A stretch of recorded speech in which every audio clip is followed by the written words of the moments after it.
In the frozen darkness beyond the wall, where the wind carries whispers of forgotten nightmares, there exists a presence older than memory itself. Before kingdoms rose and fell, before dragons soared through Westerosi skies, before the first words of history were written, death took form and walked among the living.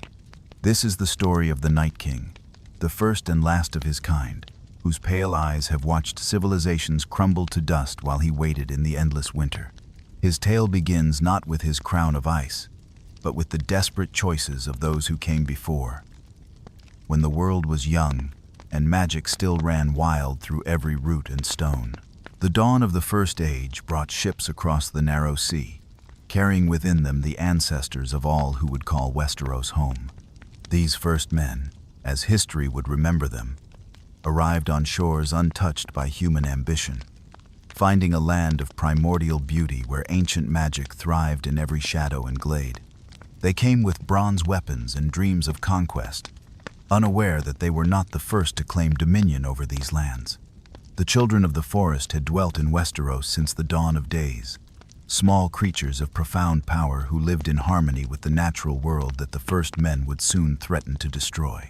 In those earliest days, the children numbered in the hundreds of thousands, their sacred groves stretching from the frozen lands beyond what would become the Wall to the sun-drenched reaches of Dorne.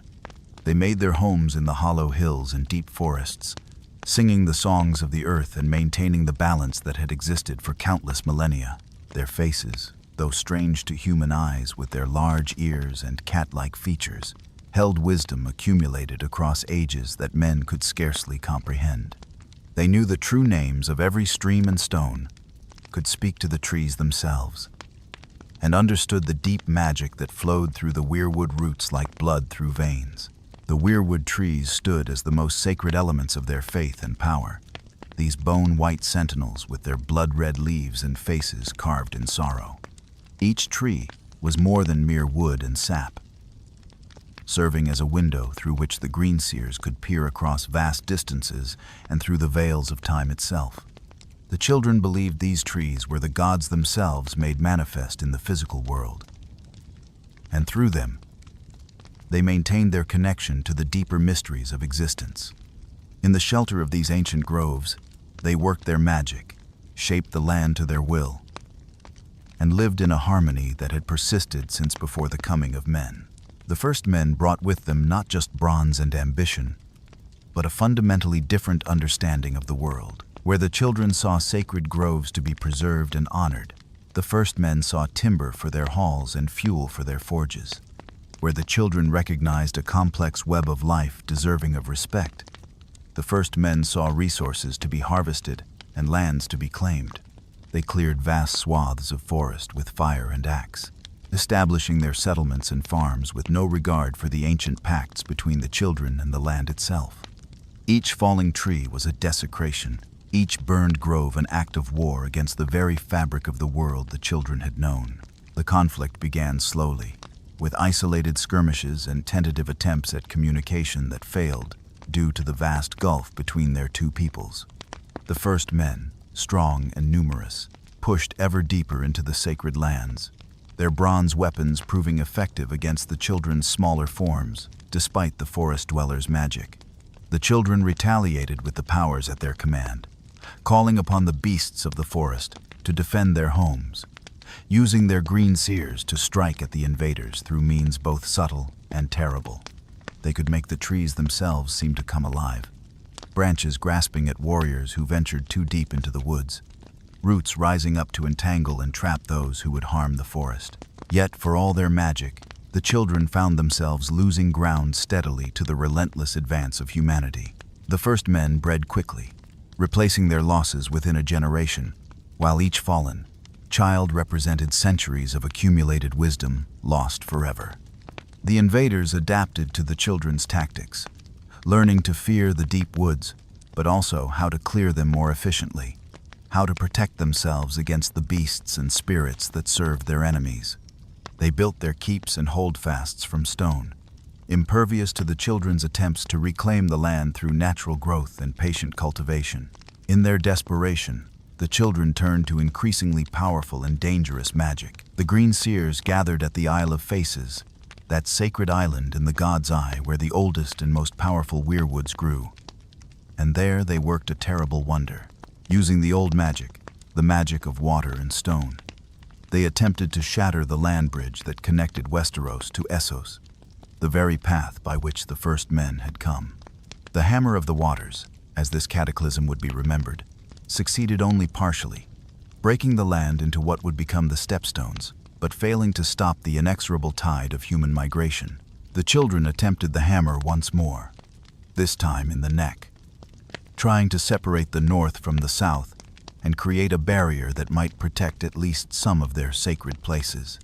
Again, they succeeded only partially, flooding the region and creating the treacherous swamps and marshes that would define that land forever after, but failing to stop the first men who had already spread throughout the continent.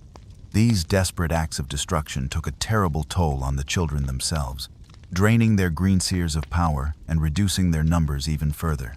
As the war dragged on for centuries, both sides began to recognize the futility of their conflict.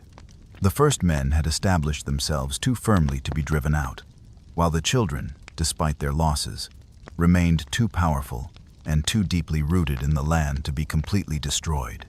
Some among both peoples began to speak of peace, of finding a way to coexist in this land that seemed vast enough for all. These voices grew stronger as the cost of constant warfare mounted, as generations knew nothing but violence and loss, as the very land itself seemed to groan under the weight of endless bloodshed. Yet even as negotiations began in secret, even as wise ones from both sides sought common ground, darker wheels were already in motion. Deep in the sacred groves, in places where the oldest magic still held sway, the most powerful Green Seers contemplated an option that had previously been unthinkable. They spoke in whispers of creating a weapon that could not be turned against them. A force that would drive the first men back not through conventional warfare but through pure, primal terror. They spoke of binding the magic of ice and death into a form that would serve their cause, creating a champion who could not be killed by bronze or iron, who would know neither mercy nor doubt. The world in those days still remembered winter as merely a season, harsh but passing, a natural cycle that brought hardship but also renewal. The snows that fell were white and clean. The ice that formed on rivers and lakes was clear and temporary. Death itself was understood as a natural transition, feared perhaps but accepted as part of the greater pattern of existence. None could imagine that these fundamental aspects of reality could be perverted into something far more terrible, that winter could become eternal and death could be made to walk. Among the children, the debates grew fierce and bitter. The Green Seers were divided, with some arguing that such magic was too dangerous to attempt, that forces once unleashed could not always be controlled. Others, watching their sacred groves burn and their people dwindle with each passing season, insisted that they had no choice but to use every weapon at their disposal. They pointed to the relentless advance of the first men, to the thousands of weirwoods already reduced to ash, to the hollow hills emptied of their ancient inhabitants. How many more would die, they asked, while the children clung to principles that their enemies did not share. The magic they contemplated was older than the children themselves, drawn from the very foundations of the world. It was the magic of the land of always winter, that mysterious region in the farthest north, where even the children rarely ventured, where ice had reigned since before the dawn of days. The Green Seers who advocated for this path claimed they could harness this primal force, shape it to their will, create from it a servant that would embody winter itself. This servant would command the cold, bringing such terror to the first men that they would flee back across the narrow sea rather than face the frozen death that awaited them. The preparations for this great magic required sacrifices beyond anything the children had attempted before. Sacred groves that had stood for millennia were stripped of their power, their essence channeled into the singular working that would create their ultimate weapon. Green Seers who participated knew they would likely not survive the ritual. Their life force needed to bind the magic properly. They gathered materials that had never before been brought together, including dragon glass from the fires of the earth's heart. ice from the uttermost north that had never known the touch of sun, and most crucially, one of the first men themselves. The capture of this man, whose name would be forever lost to history, required careful planning and considerable risk. He needed to be strong, a warrior in his prime, someone whose physical form could withstand the transformation they planned. Yet he also needed to be taken alive and relatively unharmed, brought to the sacred grove where the ritual would take place. The children used all their cunning and magic to accomplish this, luring a group of first men into an ambush where the forest itself seemed to rise against them. Most were killed in the fighting, but one was taken, bound with ropes of woven weirwood bark that no human strength could break. The sacred grove chosen for the ritual was one of the oldest and most powerful in all of Westeros. Located in the far north, where the magic ran deepest and the barrier between the physical and spiritual worlds was thinnest.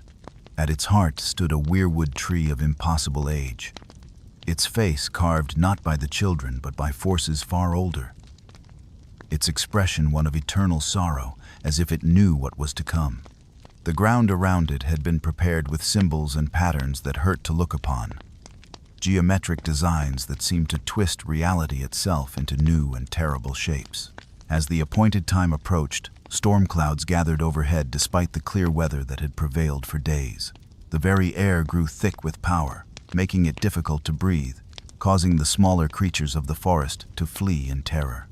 The greenseers took their positions around the heart tree, their voices rising in a chant that had never before been spoken in the waking world. Words of power that called upon forces better left undisturbed. The temperature began to drop, frost forming on the leaves despite the season, ice crystals manifesting in the air itself. The first man, bound to the weirwood tree, struggled against his restraints with desperate strength, somehow sensing that what was about to happen to him was worse than any death he might have imagined. His cries echoed through the grove, pleas for mercy in a tongue the children understood but chose to ignore. They had moved beyond mercy now, beyond the normal boundaries of their magic and morality. The war had driven them to this extremity, and there could be no turning back from the path they had chosen. The ritual reached its crescendo as the lead green seer, known as Leaf, though that would not be the name history remembered her by, approached with a dagger of pure dragon glass. This was no ordinary weapon but a focus for all the power they had gathered, inscribed with runes that channeled the magic of ice and death into a single, terrible purpose.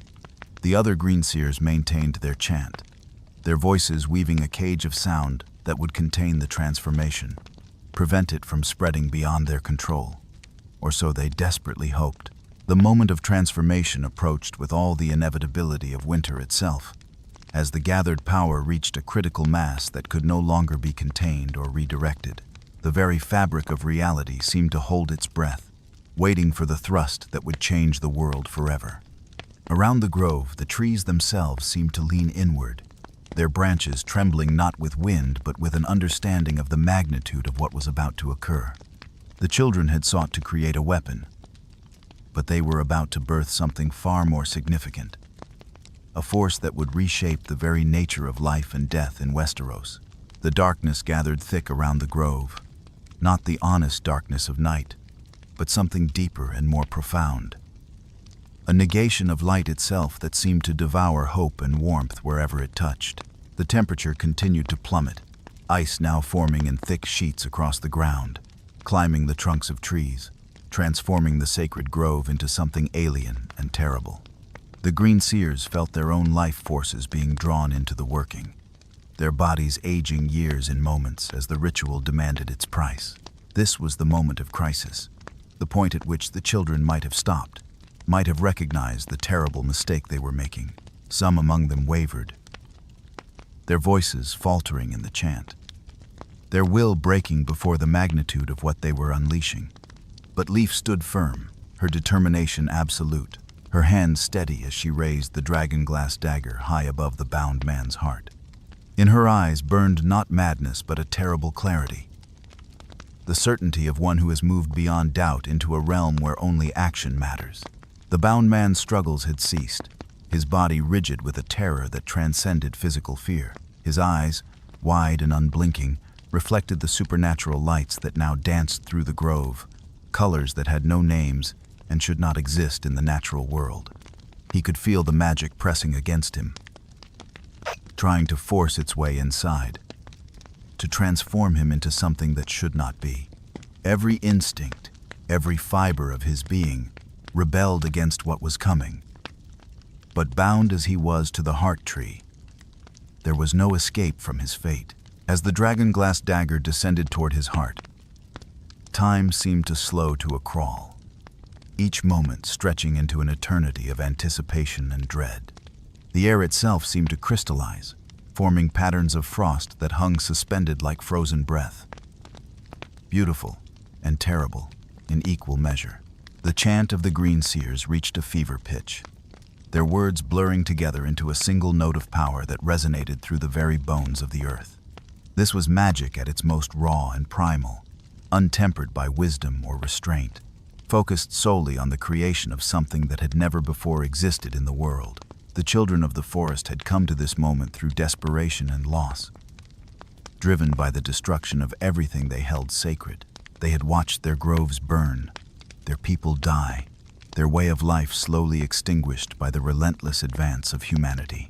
In their pain and anger, they had reached for the ultimate weapon, the final solution to the threat they faced. But in doing so, they had failed to consider one crucial truth that would soon become terribly apparent.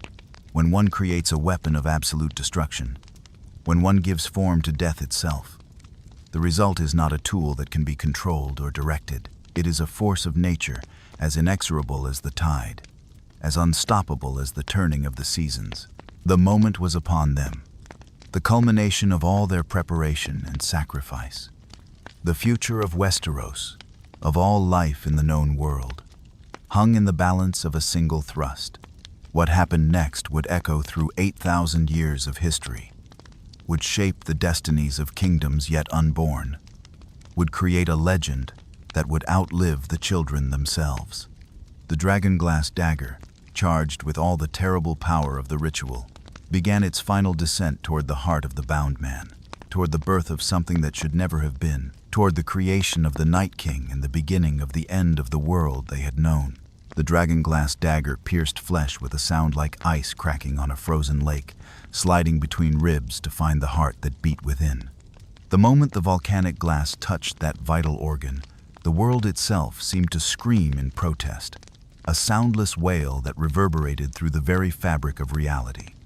The bound man's eyes, which had been brown and full of human terror, began to change, the color draining from them like water from a broken vessel, replaced by something far more terrible. Ice began to form around the point of impact, spreading outward in crystalline patterns that defied natural law, transforming living flesh into something that existed between life and death. The green seers maintained their chant even as the power they had unleashed began to spiral beyond their careful calculations. The man's screams, which had been those of mortal agony, shifted into something else entirely, a sound that no human throat should have been able to produce. His skin, once sun-bronzed from years beneath the southern sky, began to pale, taking on the color of fresh fallen snow, then growing even whiter still, until it seemed to glow with its own terrible light. The transformation was not gentle or gradual but violent, each change accompanied by the crackling of bone and the tearing of sinew as his body was remade from within. Leaf stood frozen before her creation, her hand still extended from driving the dagger home, watching as the man she had condemned writhed against his bonds. The weirwood tree to which he was bound began to blacken at his touch, its sacred white bark turning gray, then black, as if his very presence was antithetical to the life force that had sustained it for millennia. The face carved into the tree, which had always worn an expression of gentle sorrow, seemed to twist into a silent scream of anguish, red sap flowing from its eyes like tears of blood. The ice spreading from the dagger formed patterns across his chest that resembled armor, though no smith had forged it and no hand had shaped its design. It grew from his very flesh, a part of him now, gleaming with an inner light that was beautiful and terrible to behold. His hair, once dark as rich earth, became white as bone, flowing back from his face as if perpetually blown by an unfelt wind. The muscles beneath his transforming skin seemed to grow denser, stronger, taking on a quality that transcended mere physical power. Around the grove, the temperature continued to plummet until the very air began to freeze, ice crystals forming and falling like snow, though the sky above remained cloudless. The other greenseers found frost forming on their own skin, their breath coming in puffs of white vapor as the cold emanated from their creation in waves. Some tried to step back, to distance themselves from what they had wrought, but found themselves held in place by the very magic they had helped to weave, forced to witness the full consequences of their desperate act. The bound man's struggles grew more violent, but they were no longer the struggles of one trying to escape. Instead, his body convulsed with the force of the transformation, each spasm accompanied by the sound of cracking ice and groaning wood. The ropes that bound him, woven from weirwood bark and supposedly unbreakable, began to fray and snap one by one, unable to contain the thing he was becoming. His fingers, once calloused from years of wielding bronze weapons, grew longer and sharper, the nails transforming into claws of ice that could rend flesh as easily as any blade. His eyes completed their transformation, becoming pools of depthless blue that seemed to hold within them the cold of the uttermost north, the chill of the void between stars. When he looked at the green seers who had created him, there was no recognition in that gaze, no trace of the man who had existed moments before. There was only a terrible awareness, an intelligence that was both more and less than human, a consciousness that understood its purpose with crystalline clarity. The moment his bonds finally snapped, the creature that had been a man stood free, and the temperature in the grove dropped so suddenly that several of the smaller trees simply shattered, their sap frozen solid in an instant. He stood taller than he had before, his transformed body possessed of a terrible grace, moving with the slow inevitability of a glacier. When he took his first step forward, the ground beneath his feet froze solid. Grass and earth transformed into permafrost that would never again know the warmth of spring. Leaf stumbled backward, her mind reeling as she realized the magnitude of what they had done. The entity before her was not the weapon she had envisioned, not a servant that would obey their commands and fight their enemies. It was something far more terrible, a force unto itself, possessed of its own will and its own terrible purpose. She tried to speak, to reassert control through the words of binding they had woven into the ritual, but her voice emerged as nothing more than a whisper, her power spent in the creation of this abomination. The Night King, for that was what he had become in that moment of transformation, turned his gaze upon his creators with neither gratitude nor hatred, but with something far worse, complete and utter indifference. They were no longer relevant to his existence, no more significant than the leaves that fell from the dying trees around him. He understood what he was, what he had been made to be. But that understanding came with a terrible freedom. The children had sought to create death incarnate, and they had succeeded beyond their wildest nightmares. When he spoke for the first time, his voice was the sound of winter wind through dead branches, of ice forming over deep water, of the last breath before freezing to death. The language was not one the children knew, not their tongue nor that of the first men, but something older, drawn from the primal forces they had foolishly tried to harness. Each word seemed to lower the temperature further, to drain more life from the surrounding forest, to spread the domain of eternal winter that was his birthright.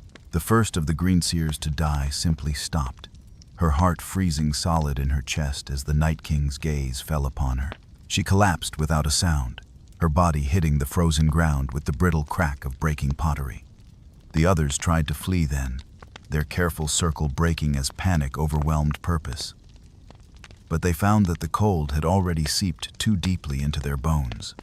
Their movements grew sluggish, their thoughts clouded, as the inexorable chill of their creation's presence drained the very life from their bodies. But death was not the end of their torment. For the Night King possessed a power that the children had not anticipated, one that arose naturally from his nature as the antithesis of life itself. The green seer who had fallen first began to stir. her body moving with jerky, unnatural motions as she rose to her feet. Her eyes, once green as summer leaves, now blazed with the same terrible blue light as her master's. She had become the first white, the first of countless dead who would serve the Night King's will throughout the ages to come. One by one, the other greenseers fell and rose again, transformed from the wisest of the children into mindless servants of the creature they had created.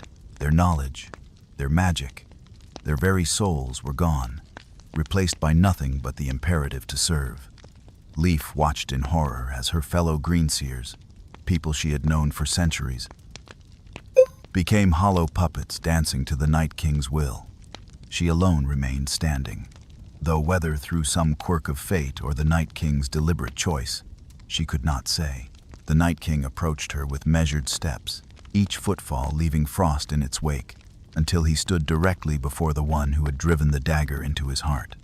He reached out with one transformed hand, fingers like icicles stretching toward her face, and she found herself unable to move, unable to even close her eyes as death approached. But instead of killing her, he placed his hand upon her forehead, and in that moment of contact, she saw his mind, his purpose, the terrible clarity of his existence. What she saw there broke something fundamental within her, a revelation so terrible that her mind recoiled from it even as it burned itself into her memory. The Night King was not merely a weapon gone wrong, not simply a creation that had escaped control. He was something far more terrible, a fundamental force of the universe given form, entropy itself made manifest. His purpose was not to serve the children or to destroy the first men, but to bring about the end of all things, to transform the warm, chaotic world of life into the perfect, crystalline order of eternal winter. The vision showed her other things as well, glimpses of futures that might come to pass, of armies of the dead marching beneath banners of ice, of summers that would never come again, of a world transformed into a frozen wasteland where nothing lived and nothing died, where existence itself was reduced to a single, eternal moment of perfect stillness. She saw the wall that would be built to hold him back, the long ages he would wait beyond it, patient as winter itself, and the inevitable day when he would bring it tumbling down. When the Night King removed his hand, Leaf collapsed to her knees, gasping in air that felt like knives in her lungs. She looked up at him through eyes blurred with tears that froze before they could fall, and saw something that might have been amusement in those depthless blue orbs. He had shown her these things not as a warning or a threat, but simply because he could, because her horror amused him in some distant, inhuman way. She was allowed to live not through mercy, for he possessed none, but because her survival would spread fear among the children, would let them know what they had unleashed upon the world. The Night King turned away from her then, his attention drawn to the world beyond the grove. He could feel life everywhere, warm and chaotic and offensive to his very existence. The forests teemed with it, the very air hummed with it, and every instinct in his transformed being demanded that he snuff it out, that he bring the peace of eternal winter to this discordant world. But he was patient, possessing the patience of ice itself, knowing that time meant nothing to one who could not die. He raised his arms, and the wind responded, howling through the grove with sudden violence. The temperature dropped even further, and snow began to fall. Not the gentle snow of natural winter, but a driving, hostile blizzard that seemed to seek out warmth wherever it hid.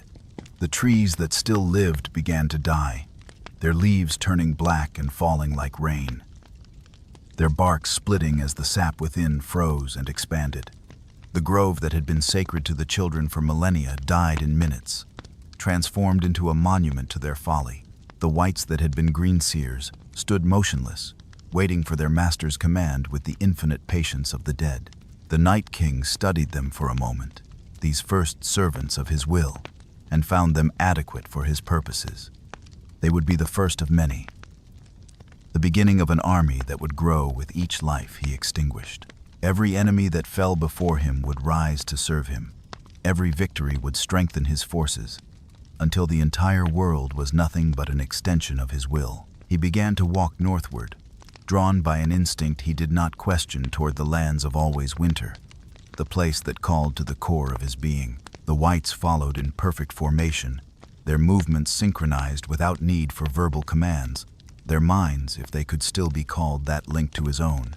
Behind them, Leaf remained kneeling in the ruins of the sacred grove, watching them disappear into the swirling snow, knowing that she had helped to doom the world. As the Night King moved through the forest, his very presence transformed the landscape. Animals fled before him or fell dead in their tracks, only to rise moments later with blue eyes burning in their skulls. The streams and rivers he crossed froze solid, creating bridges of ice that would never thaw. Plants withered and died at his approach, their life force drained away to feed the expanding aura of cold that surrounded him. He was not merely walking through the world, but fundamentally changing it, terraforming it into something more suitable to his nature.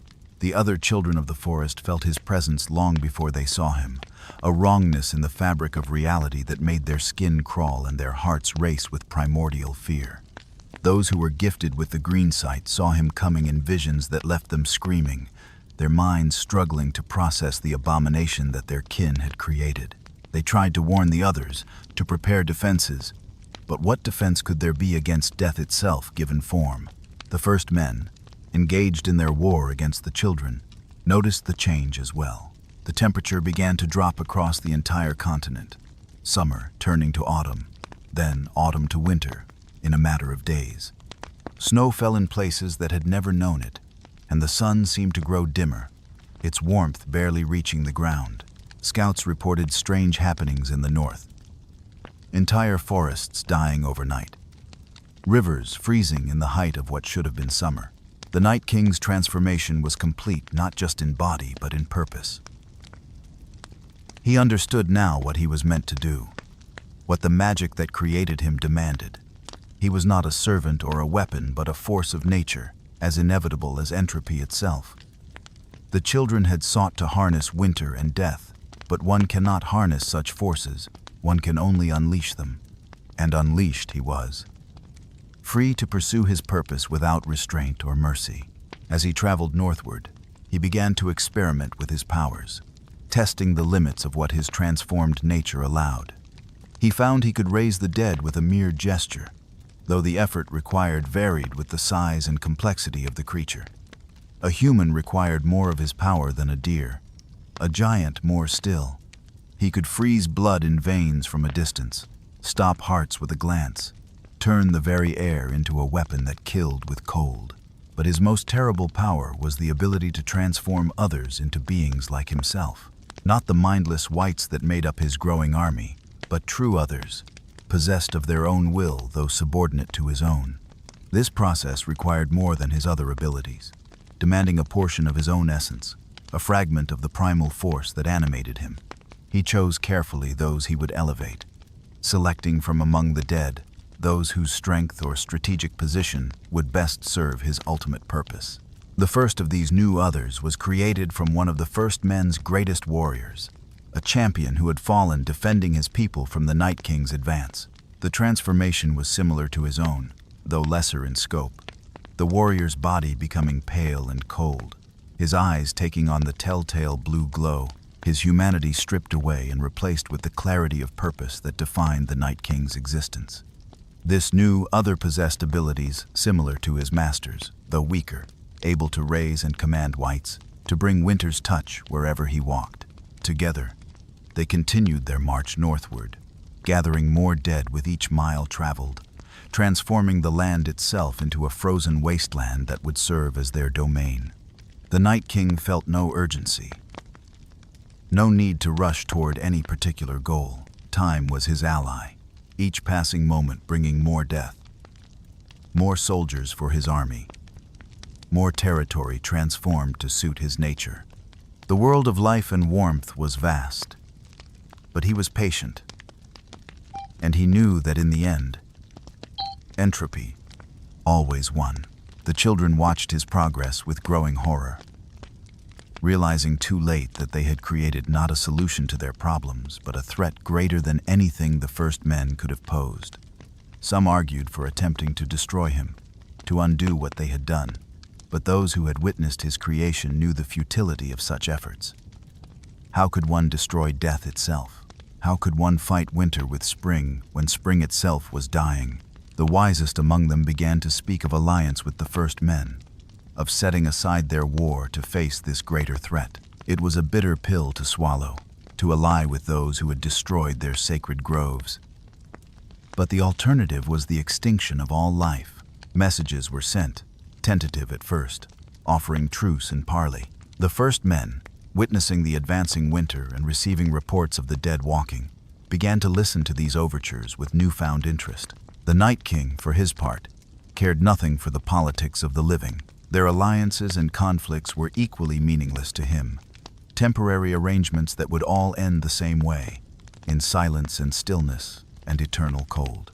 He continued his inexorable march northward, drawn to the land of always winter, as if by magnetism, knowing instinctively that there he would find the source of his power, the heart of the force he embodied. As he traveled, the world began to change in ways both subtle and profound. The seasons themselves grew confused, winter lasting longer, summer growing shorter and cooler. The very fabric of reality seemed to grow thinner in his wake. The boundary between life and death becoming permeable in ways it had never been before. Ghosts and spirits, once rare, began to appear with increasing frequency, as if his presence was breaking down the natural order that kept the dead separate from the living. His army grew with each passing day, not just in numbers but in variety. Dead bears and wolves ran alongside human wights. Fallen giants towered over the rest, and stranger things still, creatures from the deepest forests and highest mountains, all united in death under the Night King's command. They moved in perfect synchronization, a single organism with thousands of bodies, all bent to a single will. The transformation that had begun with a desperate thrust of a dragonglass dagger was complete. The Night King stood now as exactly what the children had intended to create, and yet nothing like what they had imagined. He was death given form, winter made flesh, the end of all things wrapped in a body that had once been human, and he was free, unbound by any force save his own nature, to bring about the eternal winter that was his birthright and his purpose. The world would learn to fear him, would build walls and forge weapons and speak prayers against his coming. But he would endure. He would wait in the frozen wastes for centuries if need be, gathering his strength, building his armies, until the time came to march south once more, for he was patient as the glacier, inevitable as the seasons, and certain as death itself. The long night was coming, had been coming from the moment Leaf drove that dagger home, and nothing in the world of life and warmth could prevent its arrival. The children of the forest had sought to create a weapon to save themselves, but instead had doomed the world to an eternal struggle against the darkness they had unleashed. The Night King was no longer their creation but his own master, a force of nature that would plague the world for 8,000 years to come. And somewhere in the frozen wastes of the far north, he would establish his kingdom of ice and death, waiting with infinite patience for the day when all the world would join him in eternal winter. The winter that descended upon Westeros was unlike any that had come before, a season that seemed to have no end and no mercy. It began in the far north, where the Night King had established his domain in the land of always winter. But it spread southward with relentless determination, consuming everything in its path. The snow fell not in gentle flakes but in driving sheets that buried entire villages in hours, and the cold that accompanied it was so intense that men froze to death between one heartbeat and the next. In those first terrible months, the people of Westeros did not understand what they faced. They thought it merely an unusually harsh winter, something to be endured as their ancestors had endured countless winters before. They huddled around their fires, rationed their food, and told themselves that spring would come as it always had. But as the months stretched into years, and the snow continued to fall, and the sun grew ever dimmer in the sky, they began to understand that this was no natural season, but something far more sinister. The Night King moved through this frozen world like a dark god surveying his domain, his army of the dead growing larger with each passing day. He had learned to raise not just individual corpses but entire battlefields at once, his power growing stronger as the world grew colder. The dead rose in perfect unison at his command, their eyes blazing with the same cold fire that burned in his own, their bodies moving with a synchronization that spoke of a single controlling will. Villages fell first, isolated settlements that had no warning of what approached them through the blinding snow. The people would hear nothing until it was too late, until the dead were upon them, pouring through windows and doors in a silent tide of frozen flesh. Those who tried to fight discovered that their weapons were useless against enemies who felt no pain and knew no fear, who continued to attack even when hacked to pieces. The only mercy was that death came quickly, though it was no mercy at all when the dead rose moments later to join their killers. The stories that survivors brought south seemed too fantastic to believe at first. They spoke of the dead walking, of a figure in ice armor who could kill with a glance, of winter itself given malevolent form. The lords in their castles dismissed these tales as the ravings of minds broken by cold and hunger, but as more refugees arrived with similar stories, as entire regions went silent and scouts failed to return, even the most skeptical began to feel the stirrings of fear. The first men and the children of the forest, still locked in their bitter war, found their conflict interrupted by this greater threat. Border skirmishes ceased as both sides turned their attention northward, watching with growing alarm as the winter deepened and spread. The children, knowing what they had unleashed, sent their green seers to observe the Night King's progress through the eyes of ravens and wolves, and what they saw filled them with a despair deeper than any they had known. The Night King had transformed the land of always winter into something that defied description, a realm where the very laws of nature seemed suspended. Ice formations rose like cities from the frozen ground, geometrically perfect structures that hurt to look upon, their angles and proportions following no earthly architecture. Within these palaces of ice, the Night King held court over his growing pantheon of others, each one a former champion of the living transformed into an agent of eternal winter. His power to create these others had grown more refined with practice, and he chose his candidates with careful deliberation. A first-man chieftain, who had led his people with wisdom, became a general in the army of the dead, his tactical knowledge preserved even as his humanity was stripped away. A child of the forest green seer, captured and transformed, brought with her knowledge of magic that the Night King adapted to his own purposes. Each new other expanded his capabilities, added new dimensions to his power. The dead themselves were beyond counting now, a sea of frozen corpses that moved across the landscape like a plague. They needed no food, no rest, no shelter from the elements that killed the living. They could march day and night without pause, cross frozen rivers that would crack beneath living feet, climb walls of ice that no human could scale. They were the perfect army, requiring no supply lines, suffering no desertion, knowing no fear or doubt. The transformation of the world accelerated as the Night King's influence spread. Lakes and rivers froze so deeply that the ice reached their beds, killing all life within them. Forests became graveyards of crystallized trees, their branches so heavy with ice that they shattered under their own weight. The very soil froze solid to depths of many feet, making it impossible to grow crops or even bury the dead, though burial had become pointless when the dead refused to stay in their graves. Animals fled southward in vast migrations, prey and predator moving together in their desperation to escape the advancing cold. But many were caught by the relentless winter, entire herds freezing to death where they stood, only to rise again as part of the Night King's ever-growing host. Dead bears became siege engines, their massive forms capable of breaking through gates that would have held against living armies. Packs of undead wolves moved with supernatural coordination, surrounding and destroying any living thing they encountered. The sun itself seemed to grow weaker, its light barely penetrating the constant cloud cover that the Night King's presence generated. Days grew shorter, nights longer, until it seemed that darkness would swallow the world entirely. The stars, when they could be seen through the perpetual storms, seemed cold and distant, their light providing no comfort to those who looked up at them in desperation. In the lands closest to the Night King's domain, stranger things began to occur. The barrier between life and death grew so thin that ghosts walked openly among the living, though the living themselves were becoming increasingly rare.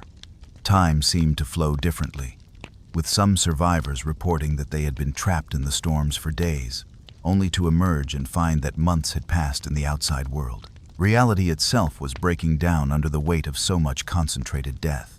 The Night King himself had evolved beyond his initial form, his power growing with each life he claimed. He no longer needed to touch the dead to raise them, his will alone sufficient to animate corpses from miles away. He could speak through his whites, using their frozen vocal cords to deliver messages to the living, though these messages were always the same variations on a single theme of surrender to the inevitable. Join us in eternal peace. Cease your pointless struggle against the void. Entire kingdoms fell in weeks once the Night King turned his attention to them. The petty kings who had ruled their small domains for generations found their armies useless, their walls meaningless, their prayers unanswered. Castle after castle fell silent. Their inhabitants either fled or joined the ranks of the dead.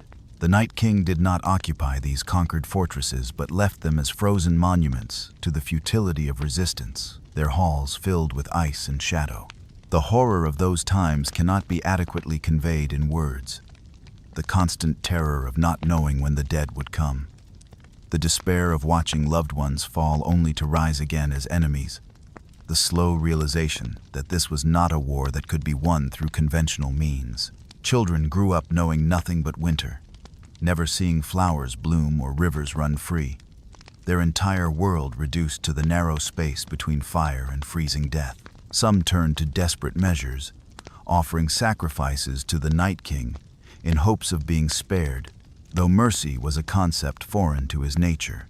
Others descended into madness, the human mind unable to cope with the reality of what they faced. Still others fought with hopeless courage, knowing they would fail but refusing to surrender to the darkness without making it pay for every inch of ground. The Night King observed all of this with the detached interest of a scientist watching an experiment unfold. Human suffering meant nothing to him, neither pleasing nor displeasing him, simply existing as a fact of the transformation he was bringing about. He was not cruel in the way humans understood cruelty, taking no pleasure in the pain he caused. He was simply fulfilling his purpose, bringing about the eternal winter that was his nature and destiny.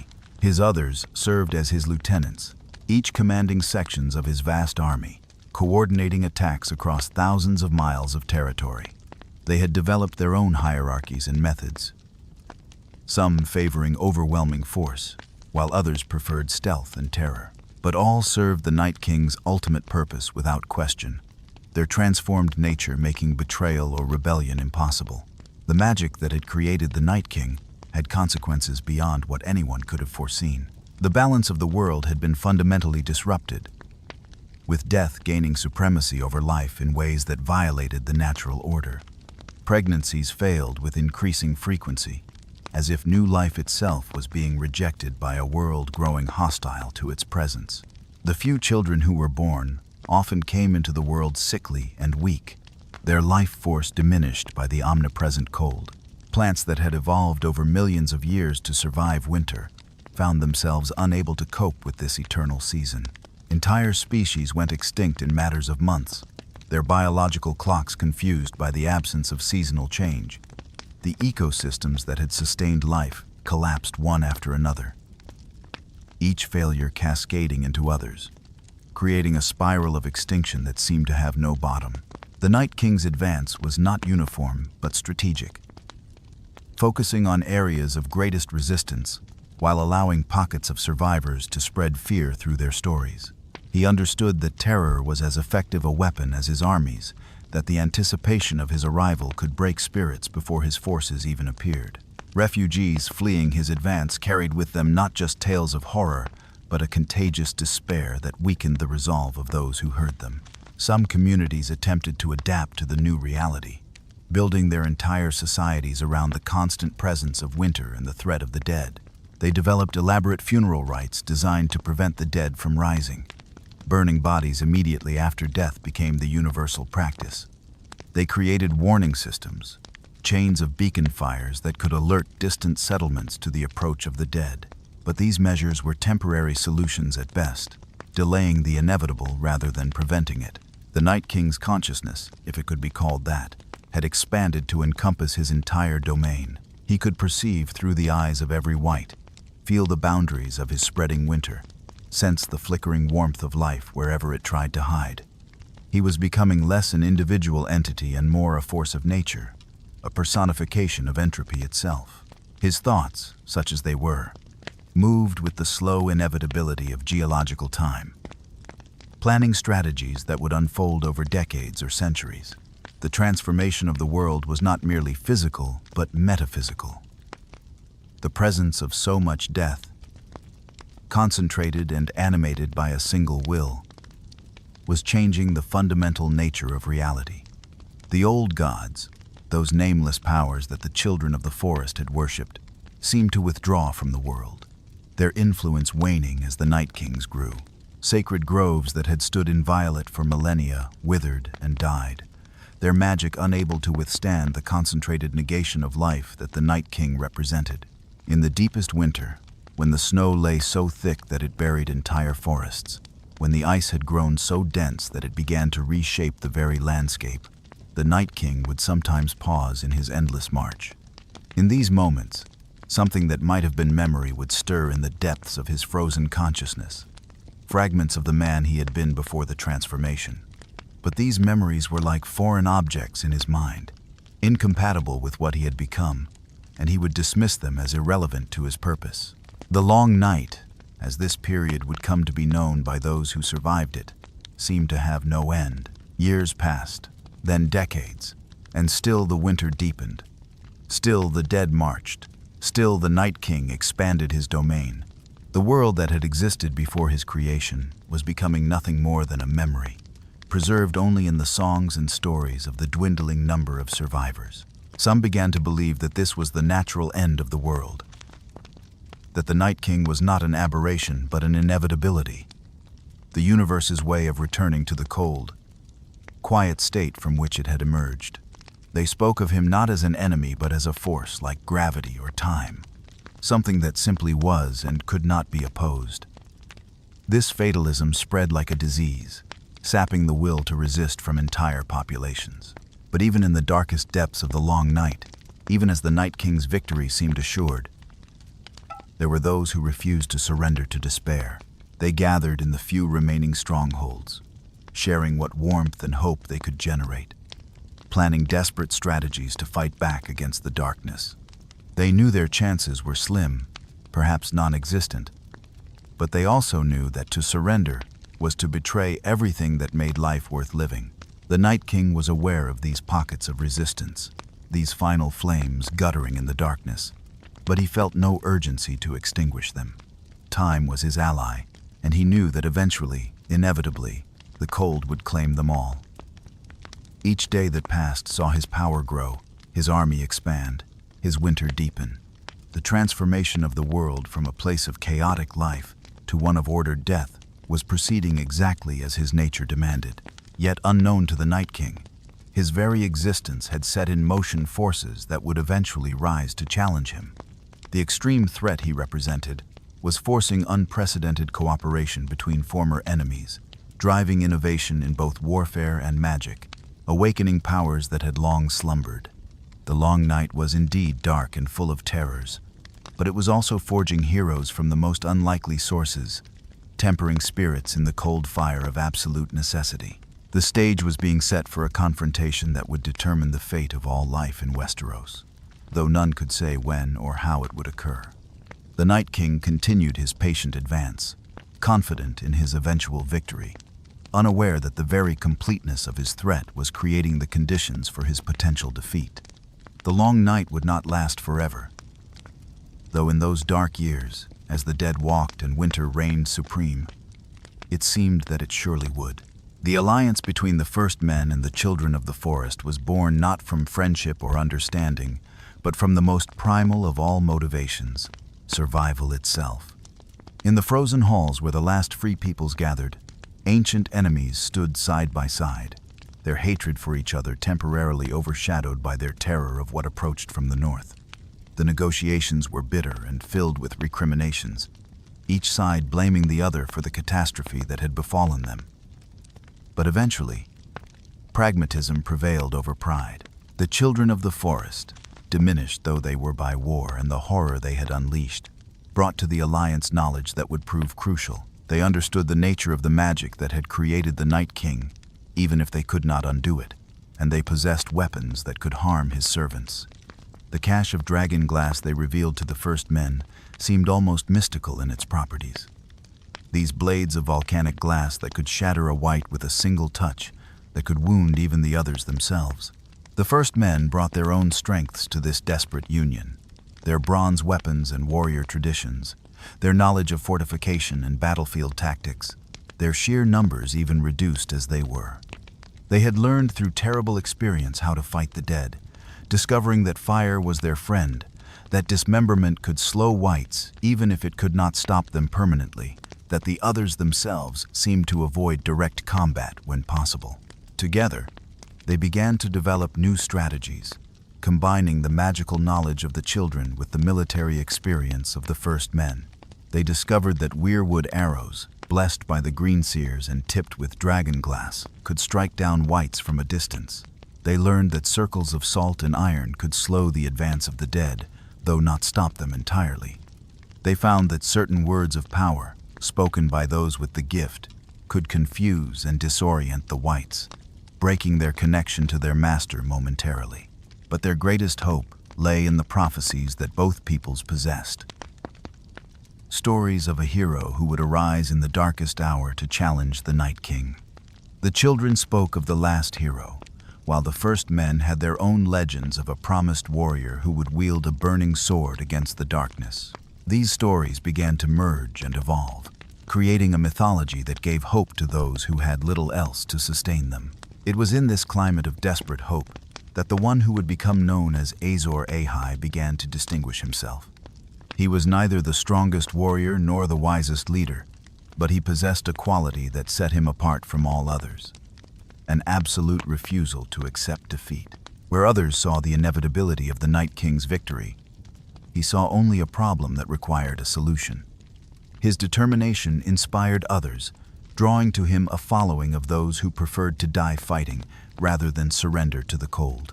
Azor Ahai understood that conventional weapons would not be enough to defeat the Night King, that something new was needed, something that had never existed before.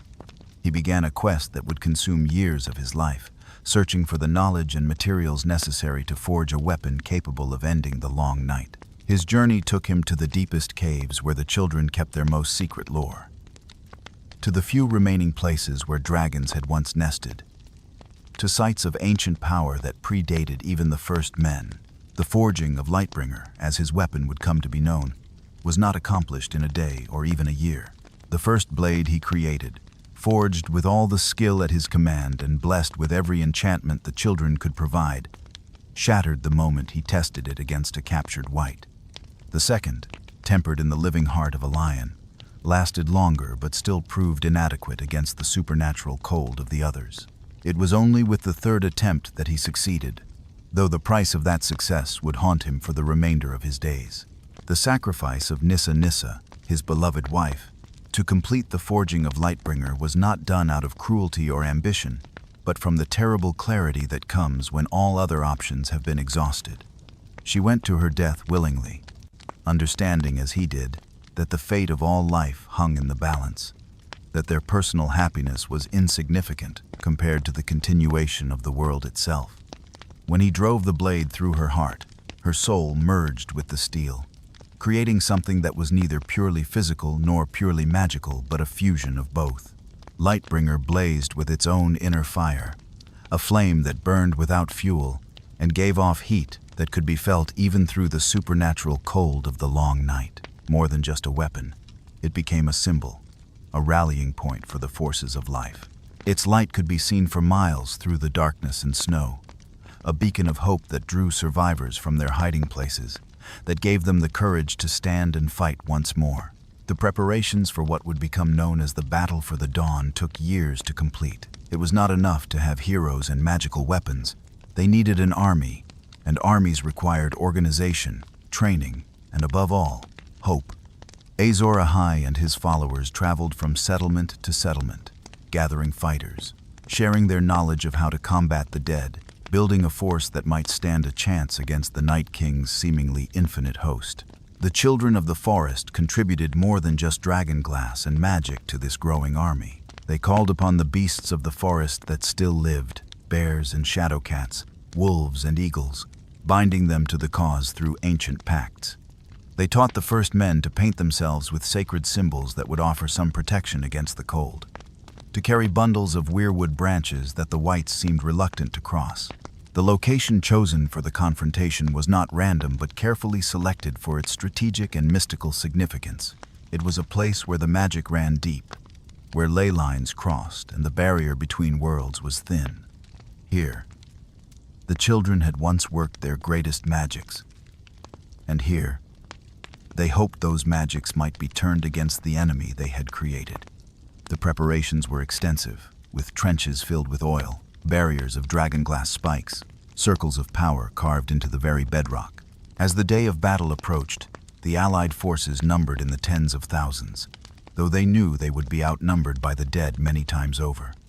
They came from every corner of Westeros that still remained free, first men and children of the forest standing together, their differences forgotten in the face of extinction.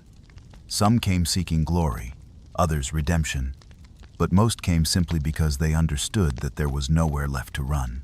The Night King's approach was heralded by a blizzard, unlike any that had come before, a storm that seemed to swallow the very sky. The temperature dropped so precipitously that men died simply from breathing the air, their lungs freezing solid in their chests.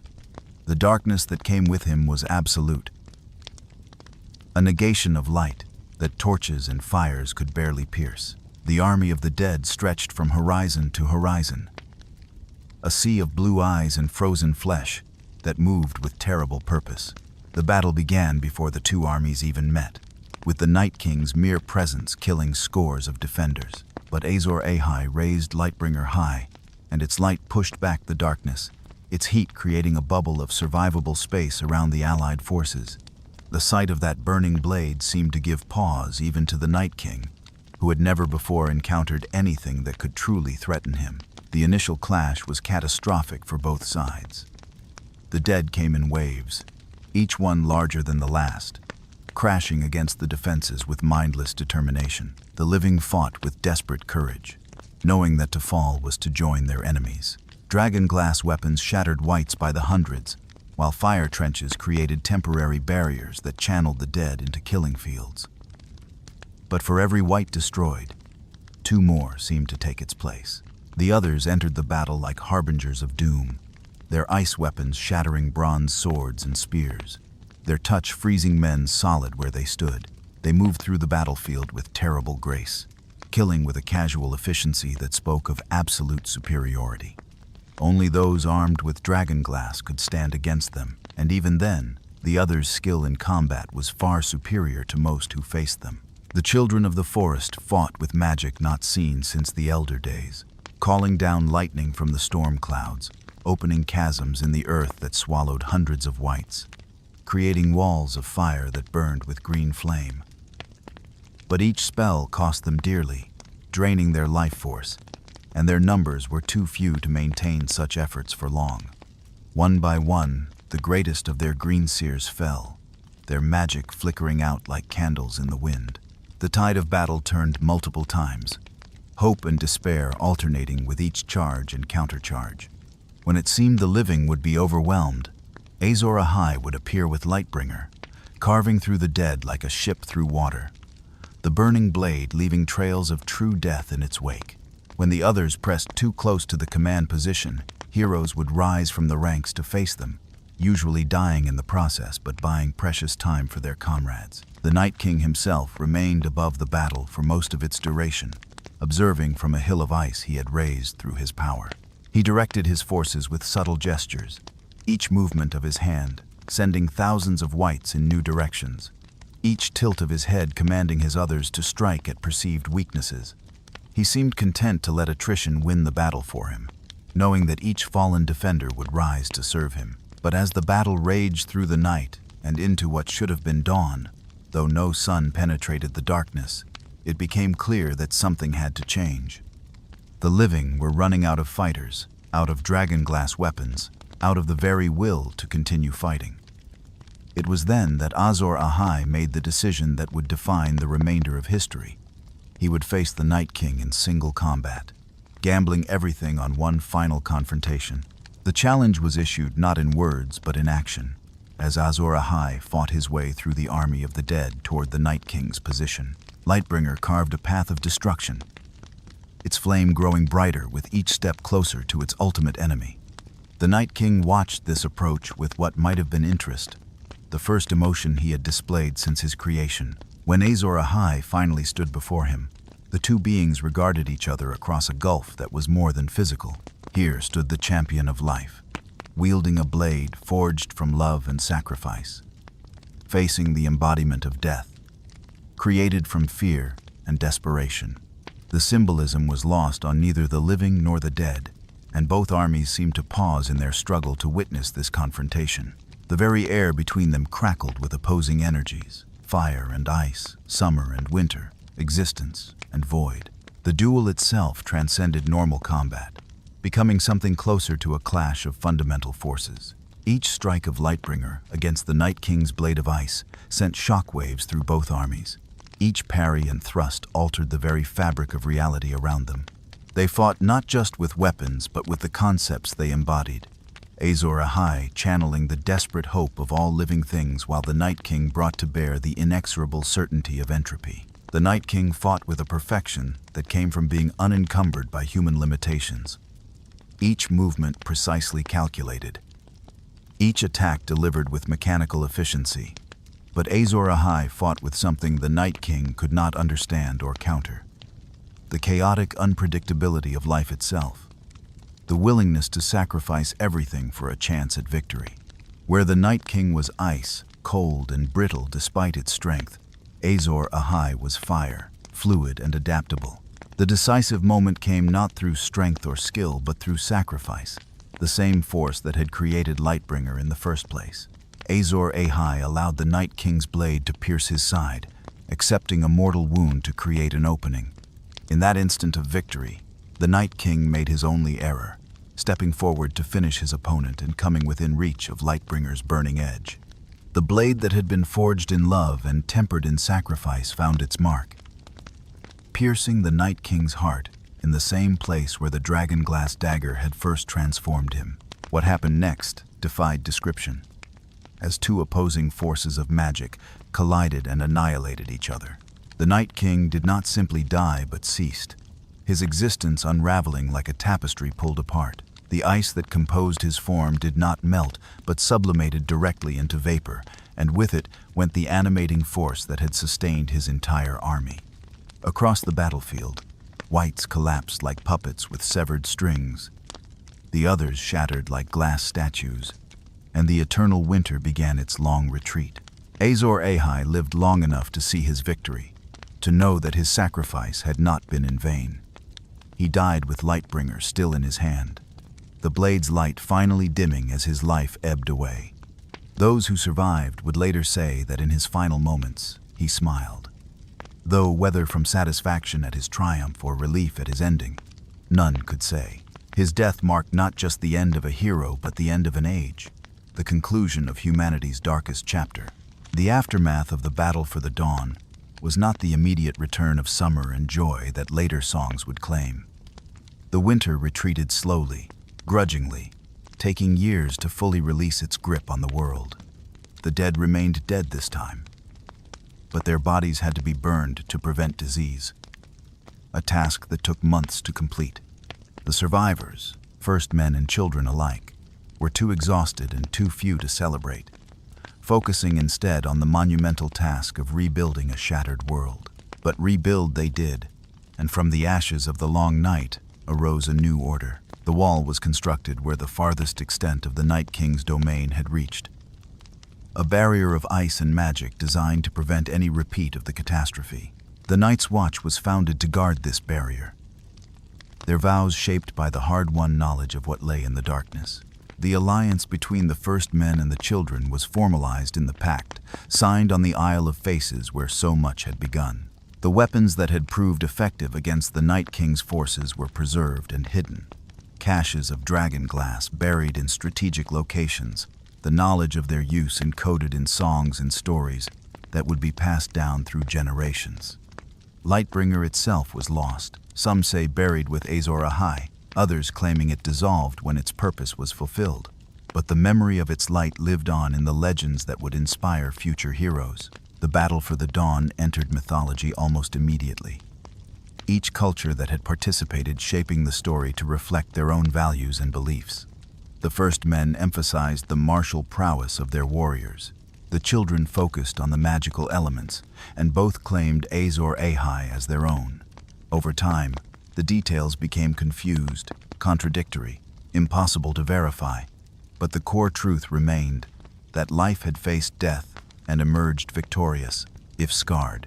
The long night had lasted a generation, some say longer, a period of darkness that had fundamentally changed the nature of civilization in Westeros. Those who emerged from it were harder, more pragmatic, but also more united than those who had entered it. They had learned that their petty conflicts meant nothing in the face of true existential threat, though this lesson would be forgotten and relearned countless times in the millennia to come. The 8,000 years that followed the battle for the dawn were not years of peace, but of forgetting.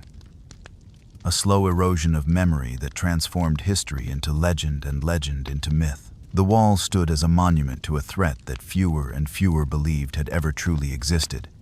Its massive bulk of ice and ancient magic seeming more like the folly of superstitious ancestors than a necessary defense against real danger. The Night's Watch, once the most honored order in Westeros, gradually became a dumping ground for criminals, bastards, and political exiles, men who took vows they barely understood to guard against enemies they did not believe in. In the land of always winter, beyond the reach of men and memory, the silence was absolute but not empty. The place where the Night King had made his domain remained changed by his presence, the very fabric of reality still bearing the scars of his existence. Ice formations that defied natural explanation persisted through the centuries, neither growing nor melting, waiting with the patience of geological time. The cold there was different from natural cold, possessed of a malevolence that lingered like the echo of a scream in an empty hall. The wildlings, those free folk who chose to live beyond the wall, told stories that the Southerners dismissed as superstition.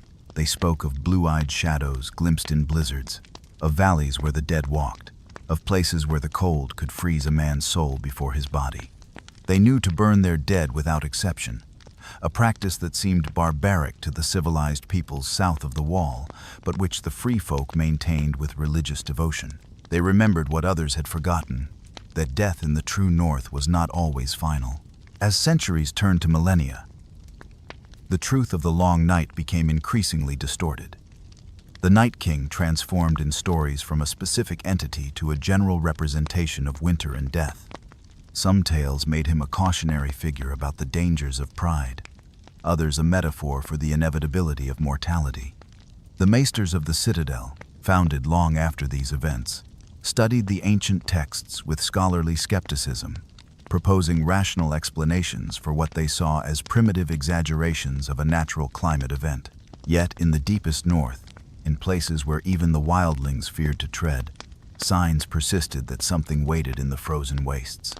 Rangers of the Night's Watch who ventured too far beyond the wall sometimes failed to return, and when search parties found their bodies, they were always arranged in patterns that seemed deliberate, almost ritualistic. The corpses would be frozen solid even in summer, their eyes missing, their expressions locked in terror that suggested they had seen something that should not exist. The children of the forest, reduced to a remnant of their former numbers, withdrew entirely from human contact as the centuries passed. They remembered the full truth of what they had created and what it had cost to destroy it. And this knowledge was a burden that grew heavier with time. In their hidden sanctuaries, they maintained vigils that none else understood, watching for signs that their ancient mistake might somehow return to haunt the world. Their green seers peered into the future through the weirwood trees, seeing fragments of possibility that filled them with unease. Among the wildlings arose the practice of making sacrifices to the cold, though they would not speak openly of why. Certain clans would leave offerings at ancient sites, food and weapons and sometimes more, hoping to appease something they could not name but felt watching from the frozen darkness. Most prominent among these practices was that of Craster, a wildling who lived apart from the clans in a keep he had built himself, who took his own daughters as wives and gave his sons to the woods. Craster's arrangement was known to the Night's Watch, though they chose not to examine it too closely. He provided shelter and information to ranging parties, and in exchange, they did not question what happened to the male children born in his keep. The rangers told themselves various lies about this practice: that the boys were sent to other wildling clans, that they died naturally in the harsh conditions, anything but the truth that some part of them suspected but could not bring themselves to acknowledge. The offerings Craster made were collected, though by what or whom remained a mystery that none wished to solve. On the coldest nights, when the wind howled like something alive and hungry, shadows could be seen moving at the edge of the firelight. Tall figures that walked upright but were not men. The women of Craster's keep would huddle together on such nights, whispering prayers to gods they hoped were listening, trying not to think about the fate of the sons they had born and lost. What Craster did not know, what none could have known, was that his sacrifices were serving a purpose beyond mere appeasement. In the frozen wastes where reality remained thin from the Night King's ancient presence, something stirred that was not quite resurrection, but not entirely different. The magic that had created the first White Walker had left echoes in the world, patterns in the fabric of existence that could be activated under the right conditions. The innocent blood of Craster's sons, offered freely if not willingly, was slowly accumulating power in those desolate places. The Night's Watch, meanwhile, had declined from its height of 10,000 swords to barely 1,000 men spread across 3 functioning castles. The other 16 castles along the wall stood empty, their gates sealed, their purpose forgotten. The vows that new recruits spoke were words without meaning to most who said them. Archaic phrases about guarding the realms of men against threats that seemed like children's stories. They fought wildlings and told themselves this was their purpose, never questioning why the wall was 700 feet tall if it was meant merely to keep out human raiders. In the libraries of Castle Black and the Citadel, ancient texts gathered dust that contained warnings written in languages few could still read. These documents spoke of signs to watch for, patterns in the stars, changes in the behavior of animals, subtle shifts in the wind that might herald the return of the ancient enemy. But these texts were treated as curiosities, historical artifacts from a more superstitious age. Their warnings unheeded by maesters who prided themselves on their rational understanding of the world. The few who still believed in the old threats were dismissed as fools or madmen. They pointed to inconsistencies in the historical record, to the sheer scale of the wall that suggested it was built to contain something more terrible than wildlings, to the ancient caches of dragonglass weapons that were sometimes discovered in forgotten corners of old castles. But their voices were drowned out by the confident assertions of those who knew that such things were impossible, that the world operated according to natural laws that did not permit the dead to walk. As the 7th millennium since the long night passed, the signs began to multiply for those who knew how to read them. Winters grew longer and harsher, though the maesters attributed this to natural climate variations. Animals began to behave strangely, with mass migrations southward that had no apparent cause. The wildlings became more desperate in their attempts to move south of the wall, speaking of things that made even hardened rangers uneasy, though their warnings were dismissed as primitive fears. In the ruins of Hardhome, that cursed place where something terrible had happened centuries ago, though none remembered exactly what, figures were sometimes glimpsed moving through the abandoned buildings. Ships that sailed too close to those shores reported ice forming on their hulls even in summer, and crews spoke of hearing voices calling from the ruins in languages that predated human speech. The few who landed there to investigate never returned. And eventually, even the most desperate smugglers learned to give those shores a wide berth. The return began not with armies or dramatic announcements, but with silence. Wildling villages that had stood for generations were found empty. Their inhabitants vanished without signs of struggle. At first, these disappearances were attributed to migration or inter-clan warfare. But as the pattern spread and the number of missing grew, even the skeptics began to feel unease. Rangers sent to investigate found only empty homes with meals still on tables, as if entire communities had simply stood up and walked away in the middle of their daily lives. The temperature beyond the wall began to drop steadily, degree by degree, year by year. The summers grew shorter and less warm, while the winters became brutal ordeals that tested even the hardiest wildlings. The free folk spoke in whispers of the cold that came with blue eyes, of dead things in the woods, of an ancient evil stirring in the uttermost north. They began to mass near the wall, not to raid, but to plead for passage south, their desperation overcoming their pride. It was in this climate of growing dread that the Night's Watch began to receive reports that they could not dismiss as wildling superstition. Experienced rangers, men who had spent decades beyond the wall, began to speak of things that defied explanation. They told of finding wildling camps where the dead had been arranged in deliberate patterns, of tracks in the snow that belonged to no animal known to man, of a cold so intense it could freeze a man's blood in his veins while he still lived. The first confirmed sighting came from a ranging party led by Sir Waymar Royce, a young knight who had joined the watch for glory rather than necessity. His party encountered something in the haunted forest that should not have existed. Figures that moved with inhuman grace through the trees, whose eyes burned with cold fire, whose touch brought death and worse than death. Of the 3 men who witnessed this impossibility, only one survived to bring word back to Castle Black, and he was executed as a deserter when he fled south in terror. The Night's Watch, reduced though it was, began to prepare for something its members did not fully understand. Lord Commander Gior Mormont, one of the few who took the old warnings seriously, began to stockpile dragonglass weapons found in ancient caches. He increased patrols beyond the wall and tried to establish contact with the wildling clans to learn what they knew. But he was fighting not just an external threat, but the skepticism of his own men and the indifference of the 7 kingdoms. In the frozen wastes of the far north, something that had been waiting for 8,000 years began to move with purpose once more. The patterns were complete, the conditions were right, and the ancient magic that had never truly died began to reassert itself. The dead began to rise, not in the vast armies of the long night, but in small groups at first, testing the boundaries of what was possible, learning the limits of a world that had forgotten to fear them. The wildlings knew first, as they always had, that the true enemy had returned. They felt it in the marrow of their bones, in the primitive part of the mind that recognized existential threat. Their shamans and wise women read the signs in bird flights and star patterns, in the way the wind moved through the trees, in the dreams that came unbidden in the darkest part of night. They knew that the ancient compact had been broken, that the price for 8,000 years of relative peace was about to come due. Mance Rayder, the king beyond the wall, understood better than most what approached. He had been a ranger of the Night's Watch, had read the old texts, had heard the stories that even the wildlings only whispered.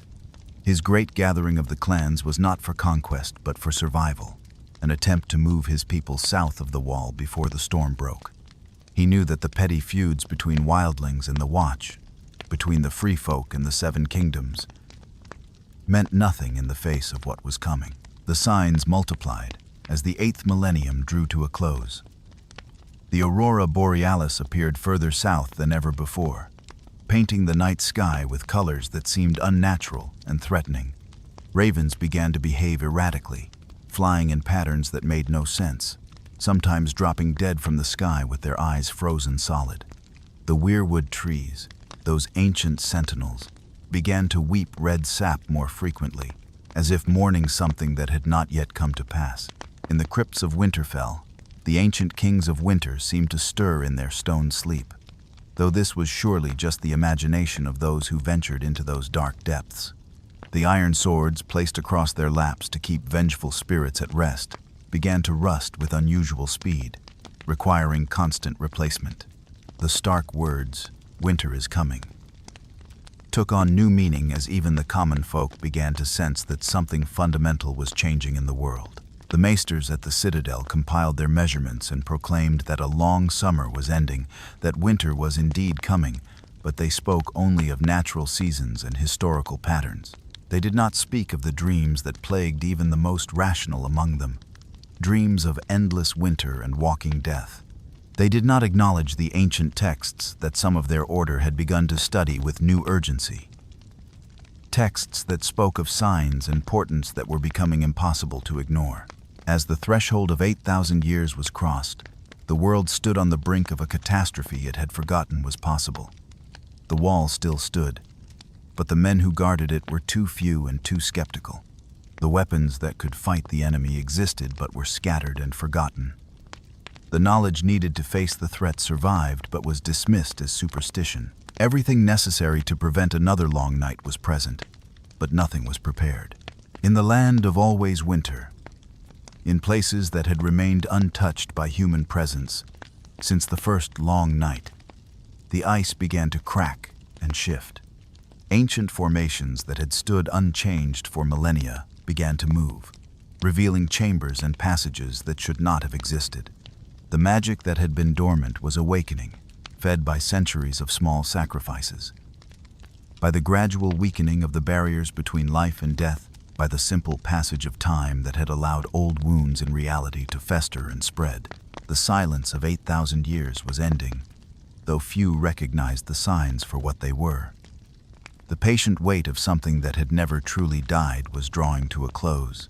The world that had grown comfortable in its ignorance was about to be reminded that some threats are too terrible to be forgotten, that some enemies are too dangerous to be dismissed as myth.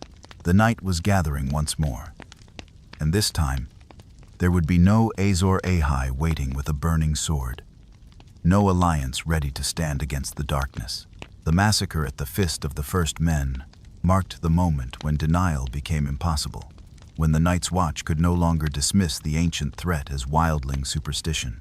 300 brothers had marched north under Lord Commander Jeor Mormont's command, the largest ranging party assembled in living memory, seeking answers to the disturbing reports that had filtered back to Castle Black. They made camp on that ancient hill, surrounded by a ring of standing stones that predated written history, unaware that they had chosen their position based on defensive principles that would prove woefully inadequate against the enemy they would face.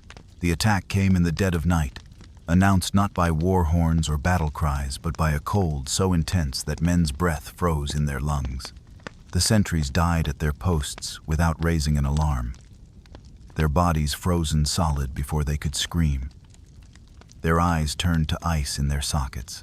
The temperature dropped 40 degrees in as many seconds, and with it came a darkness that torches could not pierce, a void that seemed to swallow light itself. The horses screamed and pulled at their tethers, their animal instincts recognizing a threat that human rationality had long denied. They came from all directions at once, not the shambling corpses that later stories would describe, but an organized force moving with terrible purpose. The Whites struck the camp's perimeter simultaneously, overwhelming the unprepared defenders before they could form proper battle lines.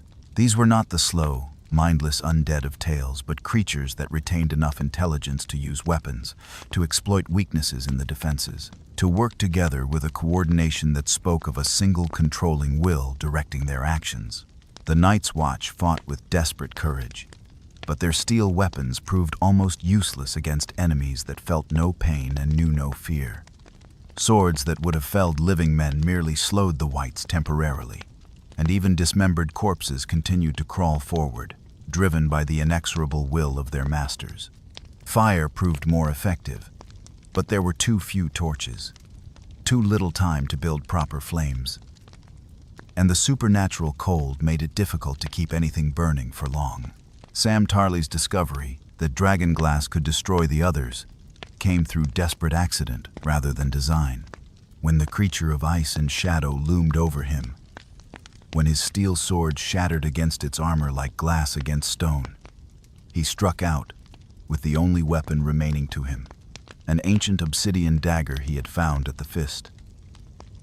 The moment the volcanic glass pierced the other's form, it began to dissolve, its existence unraveling like frost before flame.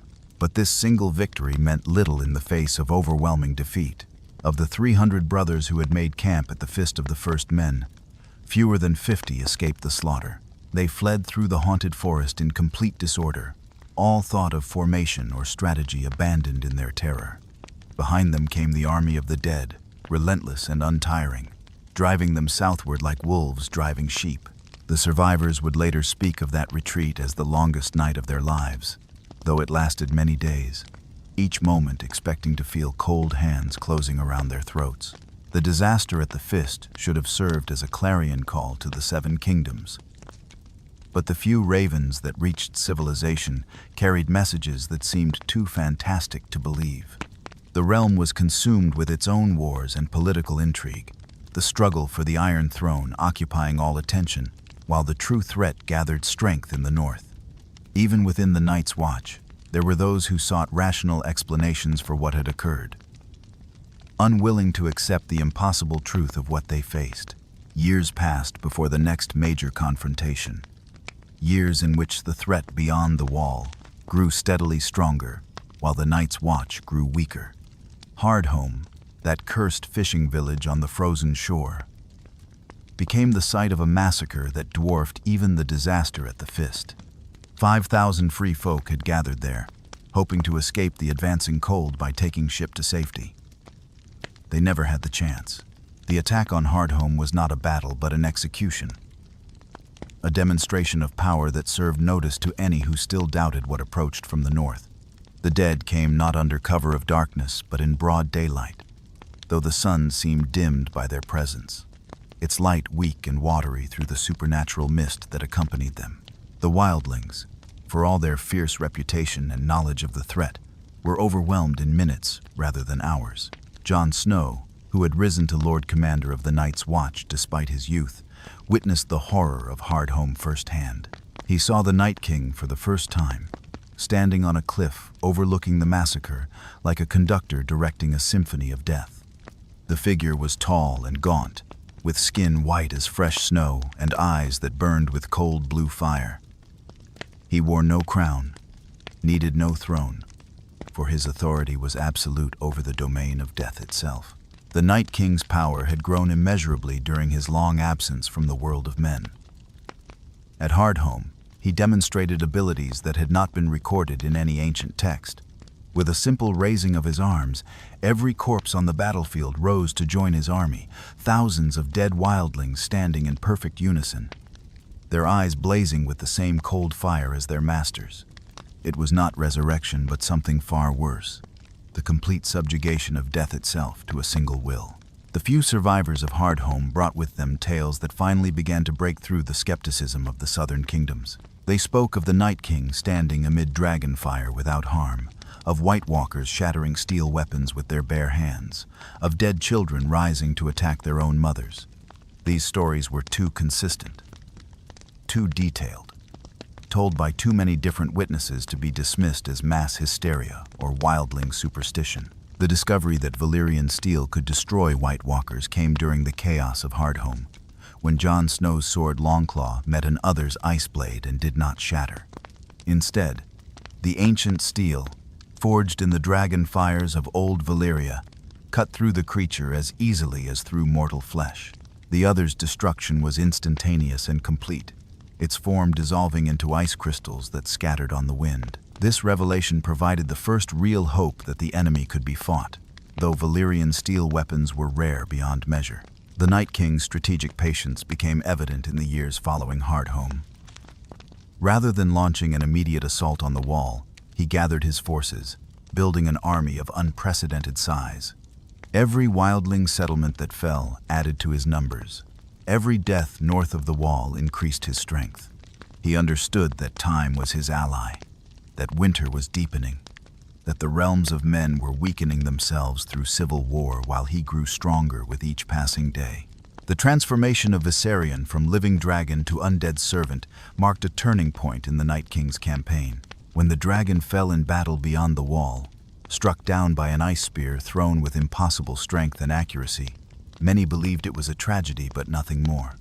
They did not understand that the Night King had been waiting for precisely such an opportunity, that a dragon's power turned to his purpose would provide the key to breaching the wall itself. The resurrection of Viserion was unlike anything the Night King had done before, requiring not just his power but a fundamental corruption of the dragon's essential nature. Dragons were creatures of fire and life, antithetical to everything the Night King represented, yet he succeeded in transforming that nature entirely. The undead dragon that rose from the frozen lake breathed not fire but concentrated cold, a blue flame that froze rather than burned, that could shatter stone and steel with equal ease. With Viserion as his mount, the Night King possessed a weapon that could overcome the ancient magic of the wall. The barrier that had stood for 8,000 years, that had been built with spells and sacrifice to be impervious to the forces of death, could not withstand the corrupted power of a dragon turned against its nature. The attack on Eastwatch by the Sea was swift and decisive, the dragon's frozen breath creating a breach that centuries of conventional assault could never have achieved. The fall of the wall sent shockwaves through the Seven Kingdoms that no amount of skepticism could deny. The impossible had happened, the unthinkable had come to pass, and the barrier that had protected the realms of men since the first long night was gone.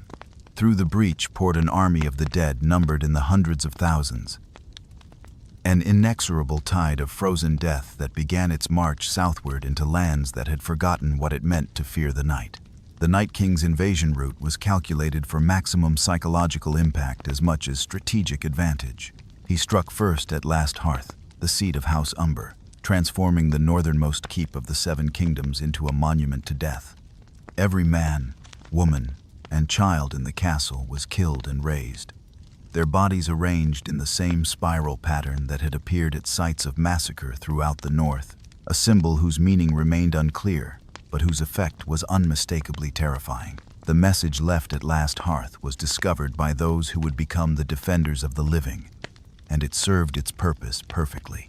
The young Lord Umber, pinned to a wall with a sword through his chest, surrounded by severed limbs arranged in the distinctive spiral, opened his blue eyes and screamed with the voice of the damned before being put to the torch. It was a declaration of intent that required no translation.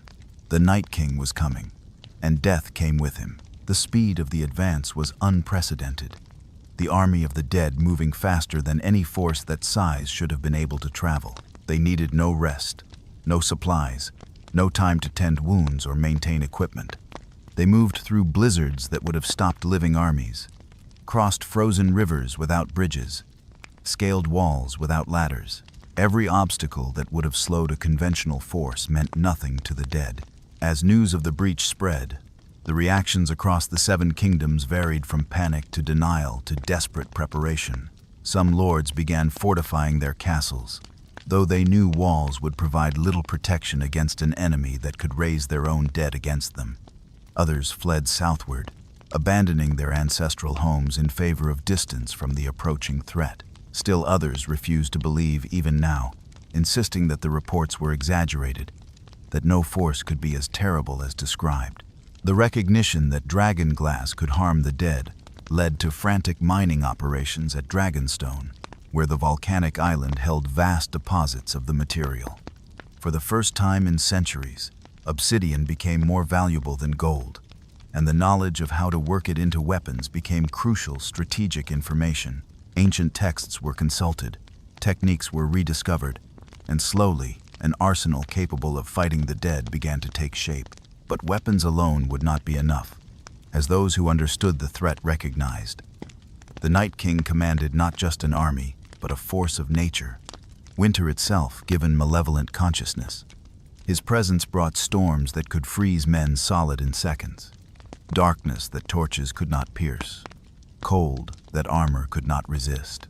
Fighting him would require not just martial might, but unity among kingdoms that had been at war for years, cooperation between houses that harbored ancient grudges.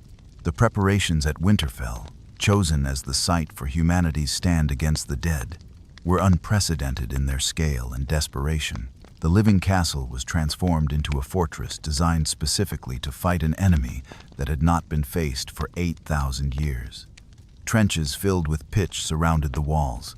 Dragon glass spikes were embedded in every surface, and ancient symbols of protection were carved into stones according to half-remembered traditions.